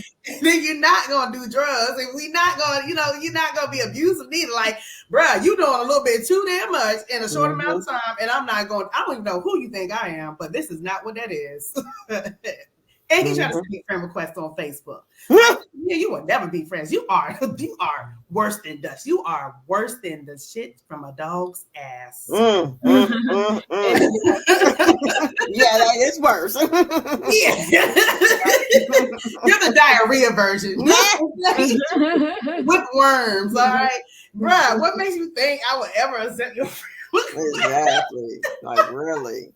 I'm not even going to confirm you and then unconfirm you for that. I still be trying to play nice with my kids' dad. Why? I don't know. Because you don't want them to see like a chaotic relationship. You know what I'm saying? Between you and him. You don't want them to have those memories. With my children, That too, but I also see his demon, and his demon is he's a Leo, so he's very in tune with his inner child self. He has not grown up. Leos don't grow up. They're Peter Pan ass niggas. My oldest son is a Leo. He's not gonna grow up. That's gonna be my baby forever, and I'm okay with that because he's actually a good one. Yeah. But like they don't want to grow up, and I see his inner child. His inner child was very manipulative. His inner child, like his grandparents raised him. So it's that you're a child, you know, you're around older people, so you know what to say and do to get these older people to do what you want. And it's just the same way how our kids get when our parents come around, like they know what's about to pop off. Well, imagine living in that. You know what I'm saying? And your grandparents still telling your parents what to do. Yeah. So like, you know, he just always had that energy about him. And then like all the men in his lineage, they're womanizers. His grandpa got extra kids, his uncles got extra kids, everybody got extra kids, everybody do stuff on their wife. Those are his biggest memories of seeing the fights and moving into his grandpa's side chick's house. Like those are big staple memories in his head. So stuff like that. So it's like I see his demons, and it's like I see the kind of person he is. It's like he'll do all this really mean shit. Like he wrote a whole diss song about me, but he'll come over and be around us and have that mouse with his tail between his legs type of energy. Like, hey, how y'all doing? Peace, y'all. How's everything to express yourself? They're not very good at expressing themselves. You know what I'm saying? How unless they blow up, they're not very good at expressing themselves in a sensible manner. Mm-hmm. I know this. They have to either blow all the way up and express themselves, you know, and write diss songs and tracks, or they're just not gonna say anything at all. They're gonna let it just go on by and go on by and go on by and build up all this anger and stuff, and then they're like a ticking time bomb. Next thing you know, oh, you got a whole diss track about me, been out 6 months. Like what? Right. Like, oh, okay, well, I'm a Leo rising. So we finna see who the better Leo around here, cause I feel like Leo rising is a little bit better than a Leo sun. So okay. I'm ascending, I'm going to the top. I'm still trying to play nice because I don't want no nonsense. And I know that whenever I don't do, I ain't even doing what he want to do. It's just whenever I don't play nice back, it always fall on Miles. And Miles is a Taurus. He feel everything. He don't think, he feel. It's whatever he feels. And so, like, you know, I try to keep everything away from his feelings because that's all he want to do right now. And you know, Mr. Manipulative over here that still thinks he's 5 years old treats the child like that's his friend, his equal. So he'll come to him on some, oh, this some man-to-man shit. Where's the other man in the room? You talking about the 7-year-old? Yeah. Like, you sure not to cut him where it hurt. Oh my God. But yeah, it's serious. Like, you know, I look at a lot of these. I look at a lot of people. You know, inner child. I try to see the inner child in them because even if we're grown as hell, we still have our youthful or our childlike version in us. Mm-hmm. You know, and sometimes you could be like, you can make a decision to feel bad because they haven't grown up out of that. Or you could be like, oh, that's cute. I see why they're like that. Because, you know, they've been like that since they was a little baby. And that's just never going to change about them. Mm-hmm. Yeah. But sometimes that child ass needs to be spanked. That's what that moon energy do. Thanks for that. Moon energy is all about the feminine energy. It rules over Cancer, which is feminine energy, creating nurturing spaces, helping all things grow, which is a big deal. There's 28 lunar mansions. So if anybody's interested in getting their natal tarot read, I do all 3 charts: tropical, sidereal, and the nakshatras, which are the lunar mansions. Mm-hmm. Now I didn't know you had mansions. I know of the. Now I'm just now, you know, trying to learn how these houses are. You know, these zodiacs, they move through houses. They move through mansions too.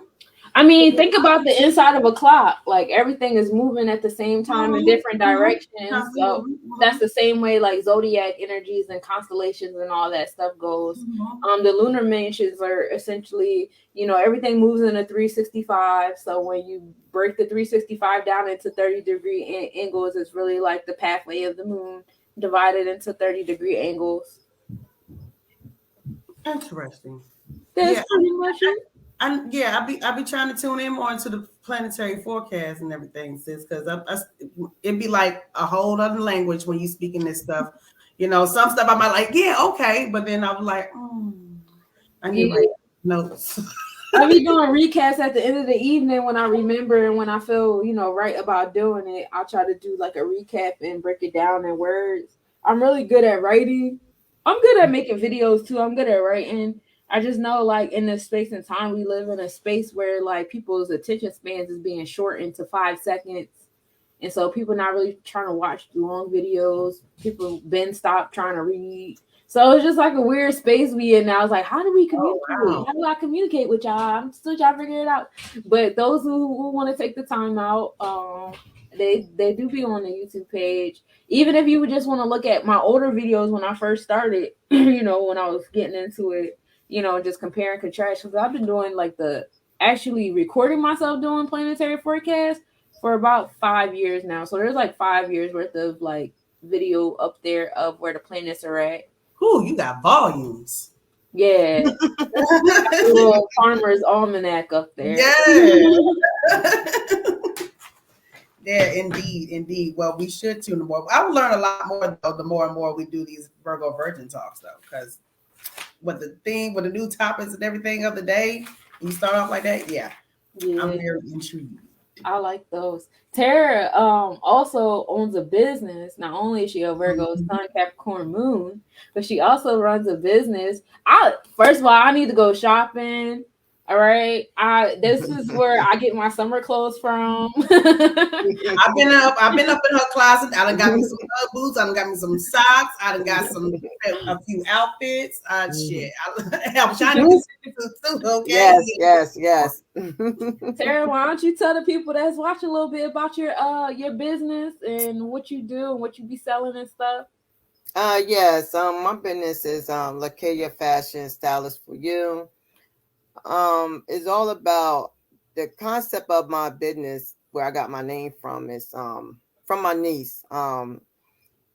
She might not think like, okay, when I look at her, I see when she was younger growing up, somebody who was I would say shy, a little insecure, about the clothes she wears and stuff. But my business is concept is all about how you feel in your clothes, like the mood. Like when you put on clothes, like when I wear my clothes, it all depends on what type of clothes. I'm like, yes, I feel good. It's all about how their clothes make you feel. Mm-hmm. I love sweatpants. I love t-shirts. Like I wear sweatpants all year round. That's just me. So it's about the clothes that you wear that make you feel good from the inside to the outside. Mm-hmm. I love that. And they really do, y'all. So y'all definitely hit up Tara. Y'all can find her on Instagram. What's your social media handle? It's Instagram Queen Fashion Stylist. No, Queen Fashion 2020. And then my Facebook is Kaya Fashion Wear.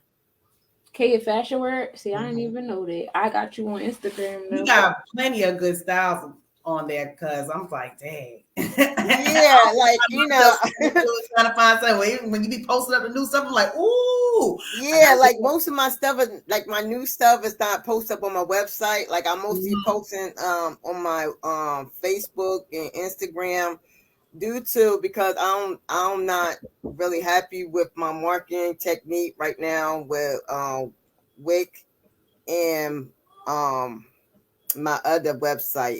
It's kind of hard to switch up things.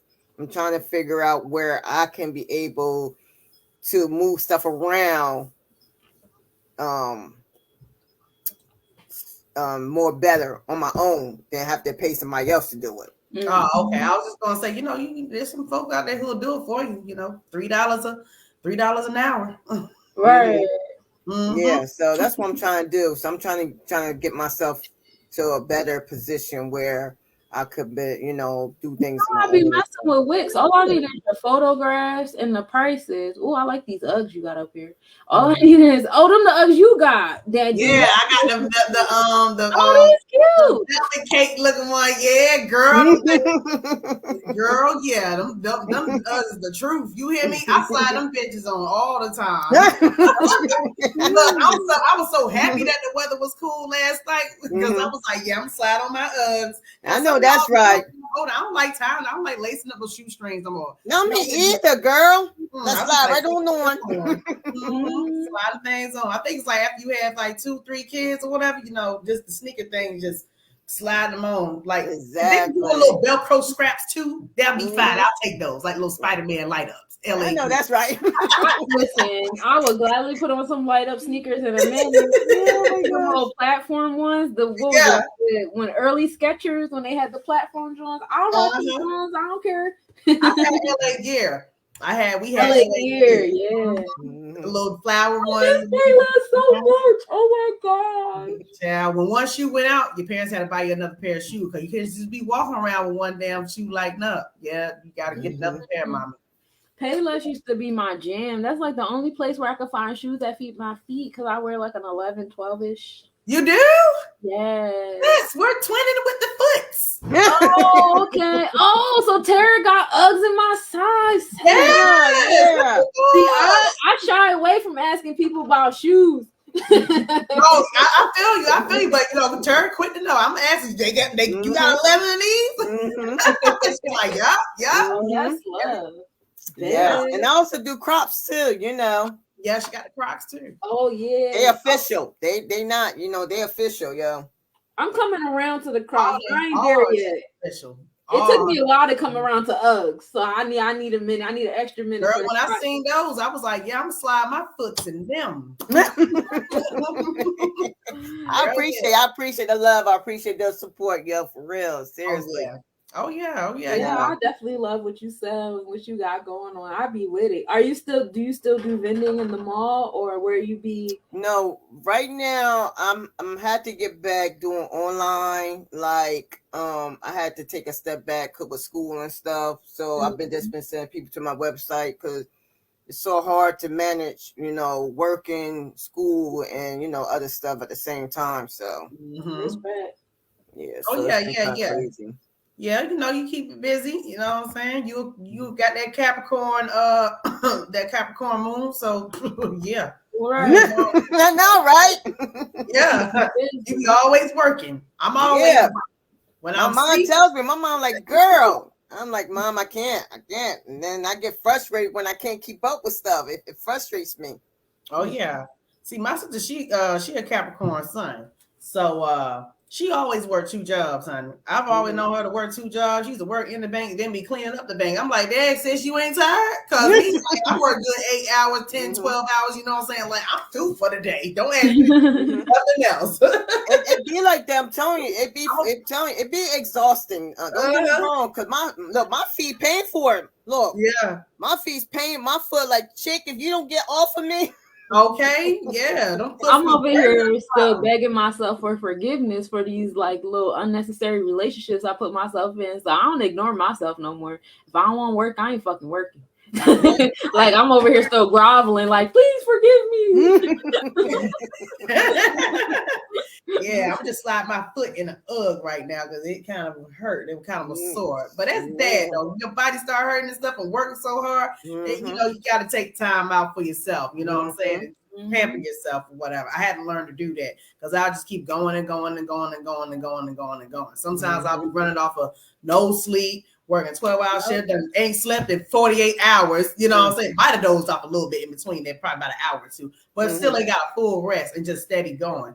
Just because so I can meet my goal or make the money, not having my check short or whatever. But now, child, please, I'll miss 2 days out of daggone week if I got whatever.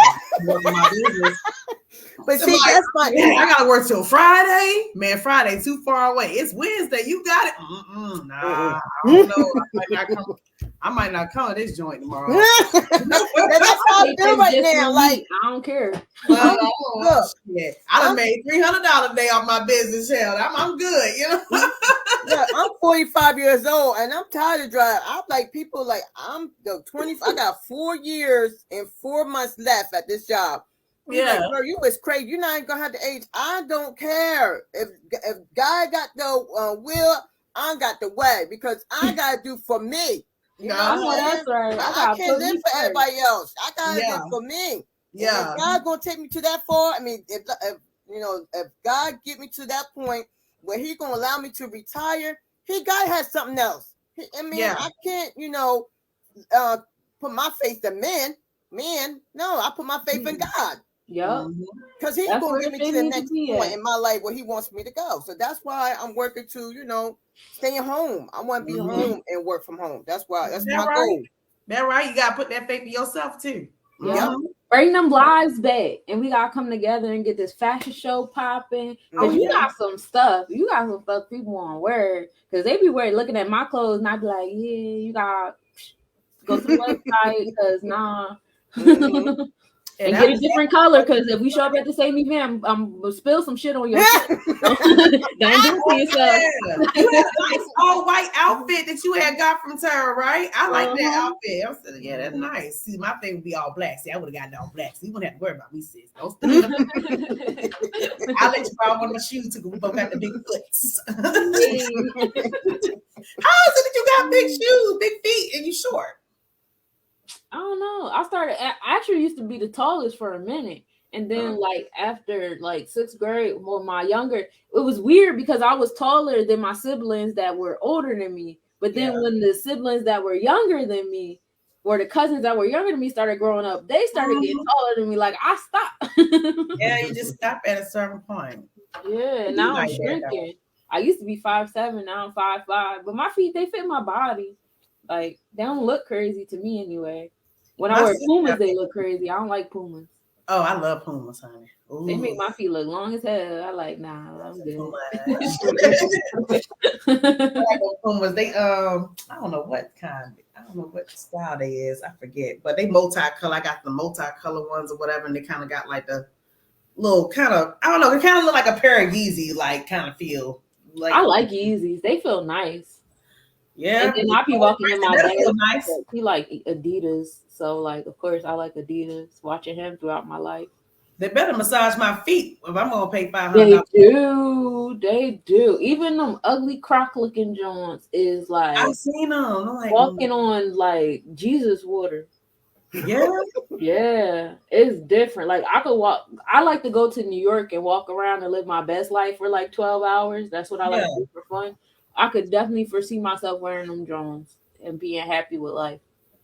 the croc looking ones that just came out, right? Mm-hmm. Them and them ugly sneakers, them beige sneakers. I bought some for Miles because Miles still trying to get his feet. Yeah. Right. He got fat feet. They flat. I don't know what his feet trying to do. They doing something.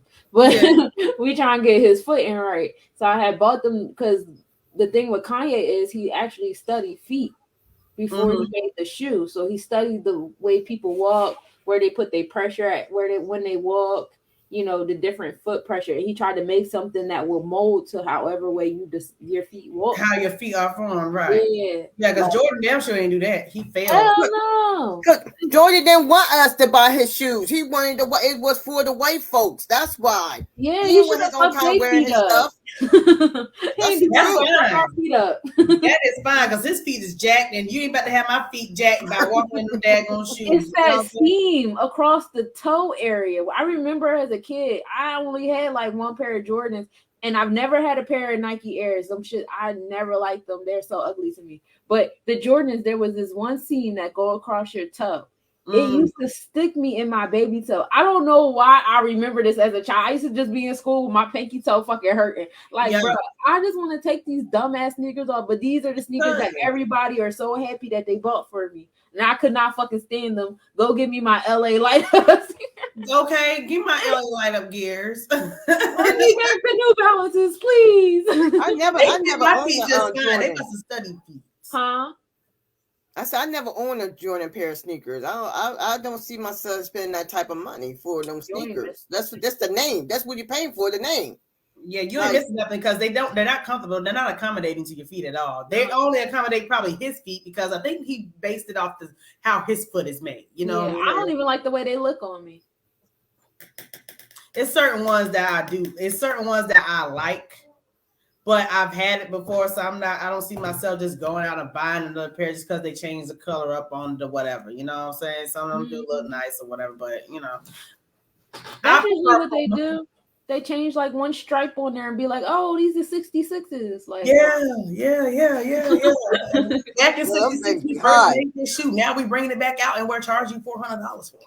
$200 something. What? People really keep doing it. Like these men, like I know women too, but like they really be emotionally attached to these sneakers. Like you can't say nothing about these sneakers. It's very interesting. These are very interesting to me. I definitely do not feel like I'm from this planet. I like to sit back and watch for the majority of the show. Yeah, I like them Griffies though. I ain't gonna lie, them Griffies, they fire. Now they worth the money. They style. Most ones don't even sneakerhead, so I don't even know. Oh, okay, I see these. Yeah, they're cute. Yeah, I like the black and silver pair. That's my favorite pair right there. The black and silver. I like these black and purple and turquoise Jones. They nice though. You know what I'm saying? Like they better than some J's to me. You know what I'm saying? That's an iconic shoe right there. Yeah, I could see myself wearing a pair of these. Yeah. I could see myself buying a pair for my son. He probably want a pair. Yeah. My oldest son, he don't really tell me when he wants stuff. It's my youngest one. Yeah. My youngest one is the one that keep me going. That's the one. It's like when you have like that one child that don't give you a hard time and you like, this was fun. I think I'll do it again. Yeah. Will you now? Will you? Okay. My son felt like he ain't even getting enough time to be no little baby to himself. He's like, as soon as you had me, you had enough. then I was helping. Yeah, that little dusty little baby over there, she wouldn't stop crying. I'm like, oh, don't talk about your sister like that. My babies is 8 years apart, and now my youngest about to be 8. So I'm glad I'm single, because if I wasn't, God probably play a trick on me or something that I'm not trying to play. Like it's been 8 years. You ready for another one? No, I'm done. It's time. Oh, it's the fertile moon too. I'm trying to learn how to be a parent to a teenager. It's different. Well, you just gotta take that one day at a time, though. But my son is not hard to parent him at this point. He listens more than the girl. That might be the one. System limit. What is happening? Yep. My bad, y'all. I don't know. Oh, okay. Yeah. Them teenage girls don't listen to nothing, honey. Nothing. No, I wanted all boys. Well, I got 2 boys. I wanted a girl and a boy, but God was like, Sir. This I was that youngest one right up there too, so you can get to know exactly what it's like right now. At this at 13, well, you said she was born in 2000. What you said? You got pregnant at 2009. Mm-hmm. Yeah, just around the time, but else she would have been turning 13, rest of soul. But yeah, I'm gonna show you an example of how she might have. Girl, that thing. She'll come back a different woman, girl. Don't even worry about it. Ooh, girl. No, don't send her back. You know when she comes visit you, be like, oh my God, what happened to you up there? Yeah, you had the power to change her to a different girl. Shit, you bad. You might as well keep her. Look, we gonna she yours. That thing. I'm trying to decide though. I'm not going to beat myself up about it or whatever. But I was saying like I ain't want. She told me she want to go up to her dad's house for the summer, and I'm like, really? You really want to go to your dad's house? Let her see. She's seen it already when she was living with him though. But I was like, she constantly reaches out to him more than he reaches out to her, type of thing. I don't like that. You know, so I'd be like, to keep your feelings from being hurt. I really don't want to go there. Because you know why? She at that age where she gonna want her dad more. That's what it's about. Yeah. That's It's the either age. it's gonna be her dad or it's gonna be somebody dusty ass son. So you Yep. gotta pick one, sis. Mm-hmm. I'd rather it be the dad. But you know what? The only reason why I say that is because even though I grew up in the house with both my parents, me and my sisters, well, me and Sandra Erica got the same dad, but my dad still took responsibility of my two sisters. He raised them up like it was like they was his. So, but anyway, we all close to my mom. But see, I think the reason why I was so close to my mom too was because I resented my dad for what he was doing to my mom. You know, he was cheating on her. I only saw my dad hit my mom one time. Well, not physically hit her, but he pushed her down in the chair. You know, but that's about it. But I think that's what drove me to, like in my marriage too, with verbal abuse, because my dad was always verbal abused my mom, like put her down stuff. Like my thing is, I don't condone that, because my thing is this: if you're my husband, you supposed to lift me up. You're not going, you know, think you're going to fuck me in the kind of way, like you're stupid or something, point blank. Like, but you know, as a father figure, he did what he was supposed to do. Like, you know, he took care of us. He always made sure, you know, it was roof over our head. He fed us, you know what I'm saying? You know, but I think it was still more something there missing too, because when he was there, he was either outside in the garage or he was in his room. And the only time he came out when we had company that, you know, he could come out and talk to. So it was like, okay. Like this nigga playing, he always at work. He always working. He always work. Me work all day. Me work. Well, I don't want to hear that. But you know, also that when he came to a few years ago, I say about 3-4 years ago, when he came down to pick up my son and my daughter, he put her out the car, put her stuff on the side of the curb, and put her out of the car and proceeded to try to drive off.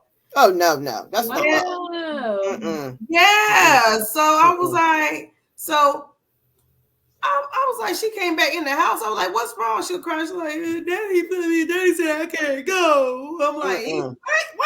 I call you if you don't come get this child right now, come get her. She can't go. The other one can't go neither. And then what's worse, the older sister was with him. She was driving. You know what I'm saying? Like, how you let your dad put your sister out the car? Well, they ain't whatever. I get it. You know, but still, like you whatever. But why would you try to stop your child from coming with you though, bro? Like, why are you doing that? So that's an incident.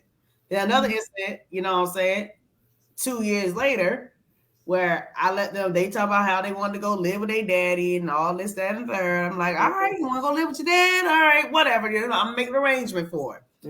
Go there, stay with their daddy. Oh, they dad called me up talking about, come get Mutu. We don't want her up here no more. Come get her. She drunk up all the juice, the last of the juice. We're going to put her out. You're going to put her out. Come get her. I'm like, you put her out because that is crazy. She was That's what they do. So now, it is, you know what I'm saying? So I'm like, yeah, that's why I'm like, you really want to go to that house? I got you. You know, it's always a difficult. It's always a difficult situation. It's always a dilemma. I have to try to. You can't slay all her dragons for her though. That's definitely a lesson that I learned, trying to slay all my son's dragons and realizing that sometimes you just gotta let them be, and you gotta choose. Like, we already know how it go for little girls. It's either daddy or it's a little boy that is going to tell her that he love her, and that little boy don't even know what the fuck love is yet outside of his penis. Well, his daddy damn sure don't fucking know what love is neither too. So that's one damn thing. But I would rather her learn a lesson through her daddy than through some boy. Yeah. Because you know why? Because a guy can manipulate her more easier. And then she's gonna fall in that situation because she's looking for love, but in the wrong place. But she's steady getting rejected by her dad though, and I don't like that. She ain't really getting love like that. I understand, but you know what? Let her go through that.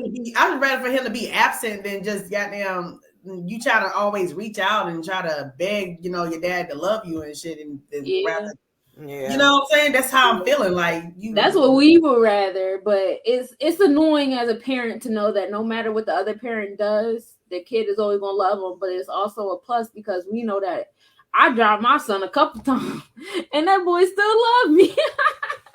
Like it be stuff like that. Like kids' love is unconditional and things, and that's just like a lesson and experience she got to go through because by you trying to protect her by being that middle wall. It ain't gonna do nothing but make her think she gotta knock you down. Yeah. Yep. And that ain't even it. That ain't your intentions. That ain't your dad's intentions. That ain't none of that. So let her go ahead and feel that pain. And you be Mother Moon with your arms open to hug her and kiss her boo boo. Back my child. I knew that. Because you don't want her. You're not gonna want her to start resisting you. Yeah. Because you're gonna feel as though you stopping her from seeing her dad. And not understanding there's another situation too with my other child daughter. You know what I'm saying? That's very. I don't even want to go there right there with that one, but just keep the Glock on deck, sis, and just keep the gas money and the Glock on deck. Yep. Because we already know what's going to happen. We already going to know you need to pull up, but your daughter need to know. So let your daughter know, and. I was ready. Be prepared. I was prepared for this. I knew this was going to happen. I was wishing a nigga would for years, and now he finally is. Just let the horns come out and do what you gotta do. But you know what I'm getting at, though, right? But that's my middle. That's if my beat her ass. But that's like my twin. My twin was do some situation with her second daughter, her baby dad. And, she had surgery. She had to leave the hospital day after she had surgery to take her daughter to Philly to be on that plane to go with her dad to Georgia. You think God will? You better arrest me. Wow. That's what you better do. Arrest me because I'm not leaving this hospital. Right. I just had surgery. I'm not getting out of the hospital bed. I'm not releasing myself. You better put me in handcuffs because I'm not doing it. Just so I could take my daughter to Philly and I just had surgery. You out your mind. Handcuff me. No, it's not that serious. My life more serious than doing that. And if you want her that bad, fly up here to get her then. Exactly. That'd be the thing. It's like they want you to do the work. They ain't gonna do it. I got a cousin that be driving her kids to see their dad, she be like, oh, he meet me halfway. Meet you halfway for what? You have them kids all year, every year. You have them all year, every year. You pay your $100 football games, sneakers, textbooks, college visits, all because she got teenagers. No, fuck that. The least he can do is drive 5 hours to come pick up his kids and drive 5 hours to fuck home. And you keep him 365, boy, you better stop playing with me. This nigga's an hour and a half away, only in Atlanta, okay? No, that's dusty. Yeah, that's what I'm saying, though. That's what I'm saying. But it's like we're adults, though. Like, we know she gotta learn. And we learn through dusty sons. We don't want that for our babies. We want them to learn through their dusty dads. So go ahead and let them learn that. You gonna think yourself later. I told her I'll think about it. I made the decision in my head, but I'm just let her go because I don't want to spoil her happiness. There you go. So whatever. Let it start off with some do she talk on the phone or do a video chat? She always calling him. She always calling him. Lord, she got this skit of her dad where she called him one time on WhatsApp. And this nigga said, do not call my fucking phone. Stop calling me. Stop calling me. Do not call my phone. My fucking blood pressure. She loves that little goddamn cuss that he gave her. I'm like, what is wrong with this child? She played that shit over and over and over again. When we first heard it, that shit was mad funny because he stuttered like a bug. But I'm like, oh my God, Bluetooth. Like, I'm gonna listen to this before I go to bed. I'm like, what? Then she got another corner like, I love you, Mutu. I love you, princess. I'm like, I don't know. I don't even know. It's unstable. Fuck her. Keep her covered. Cause don't normalize that love language. I'm not trying to. Some boy ass out here. Her normalizing being yelled at and talked to any kind of Exactly. That's that. That's not good. You know what I'm saying? Not from that. Not at all. Best we can do is guide them, but we gotta let them burn their hand. We just gotta address it. That's all. Yeah, we just talked about that earlier, right? Shit. We just talked about that. I'm like, my relationship with my dad ain't like that. I mean, like, I'll argue with my dad now or whatever, you know what I'm saying? It'd be kind of funny though, because we both adults and he think he can still try to talk to me like I'm a child. Like, I you know, I can still whoop you, right? Like, nigga, I wish you would. Right. It kind of sounds like he's arguing with my mom when he's sitting there, you know, talking to me or whatever, because I remind him so much of her and I remind my mom so much of my dad. So I'm like, it's that weird damn energy I get from both of them. But yeah, I don't like that for my daughter at all. And you know, we can't help it. We want to protect our children for everything or whatever. But yeah, sometimes the mama bird got to push the baby out the nest, and well, whether the baby gonna fly or die,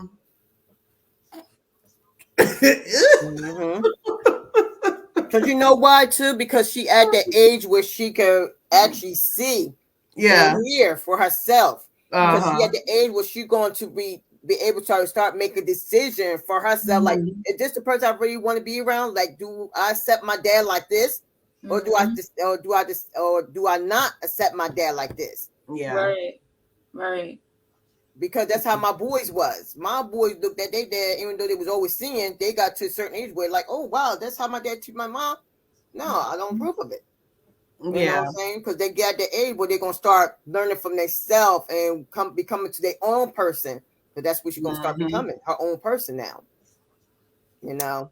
Yeah. It's true. Well, all right, y'all. It's 5:55. You on a triple. Let's go ahead and take a deep breath before we close on out. Definitely was a therapy section. Therapy. Yeah, definitely was. And that's the beauty of the moon. People don't realize like this conversation was so in tune.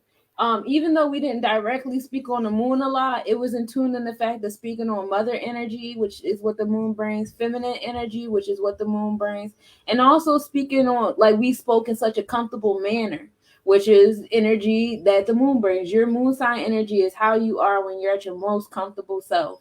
And I like to think that the three of us exhibited that Capricorn Virgo energy very comfortably in these last couple hours, most definitely. So, you know, this conversation was definitely like very much in tune. And I appreciate y'all for making space and saving space and being in here and letting us have this mother therapy, because this is the outside of the toxic positivity that we live in on social media, right? Oh yeah, it's reality. Yeah, happy and positive all the time. It's not always like that, and it's not always trauma bonding to sit around as mothers and talk about what's going on and what's wrong, right? Right. Well, thank you, ladies. I really enjoyed myself, you know, coming on, you know. Yes, feel free to come back with that summer line, sis. Oh, more definitely. All right, I'm gonna play a little trailer and we're gonna head on out. All right, y'all. Peace. Inspired by Avast, it's peace and grace. Thank you for shining and rising. Chakra DJ here to tell you of a summer fun gathering known as High Soul Gathering. It begins the final Friday of May and continues each month until August. It's held in the beautiful green sceneries of Tabernacle, New Jersey. It's a 3-day camping experience which includes workshops, fun activities, vendors, and of course, the high vibrational blends of Chakra DJ. You can either stay the full weekend or spend the day with us. We promote self-care and common unity. It's a unique experience for you and the family. Tickets and information are available on Eventbrite under High Soul Summer 2022. Look us up.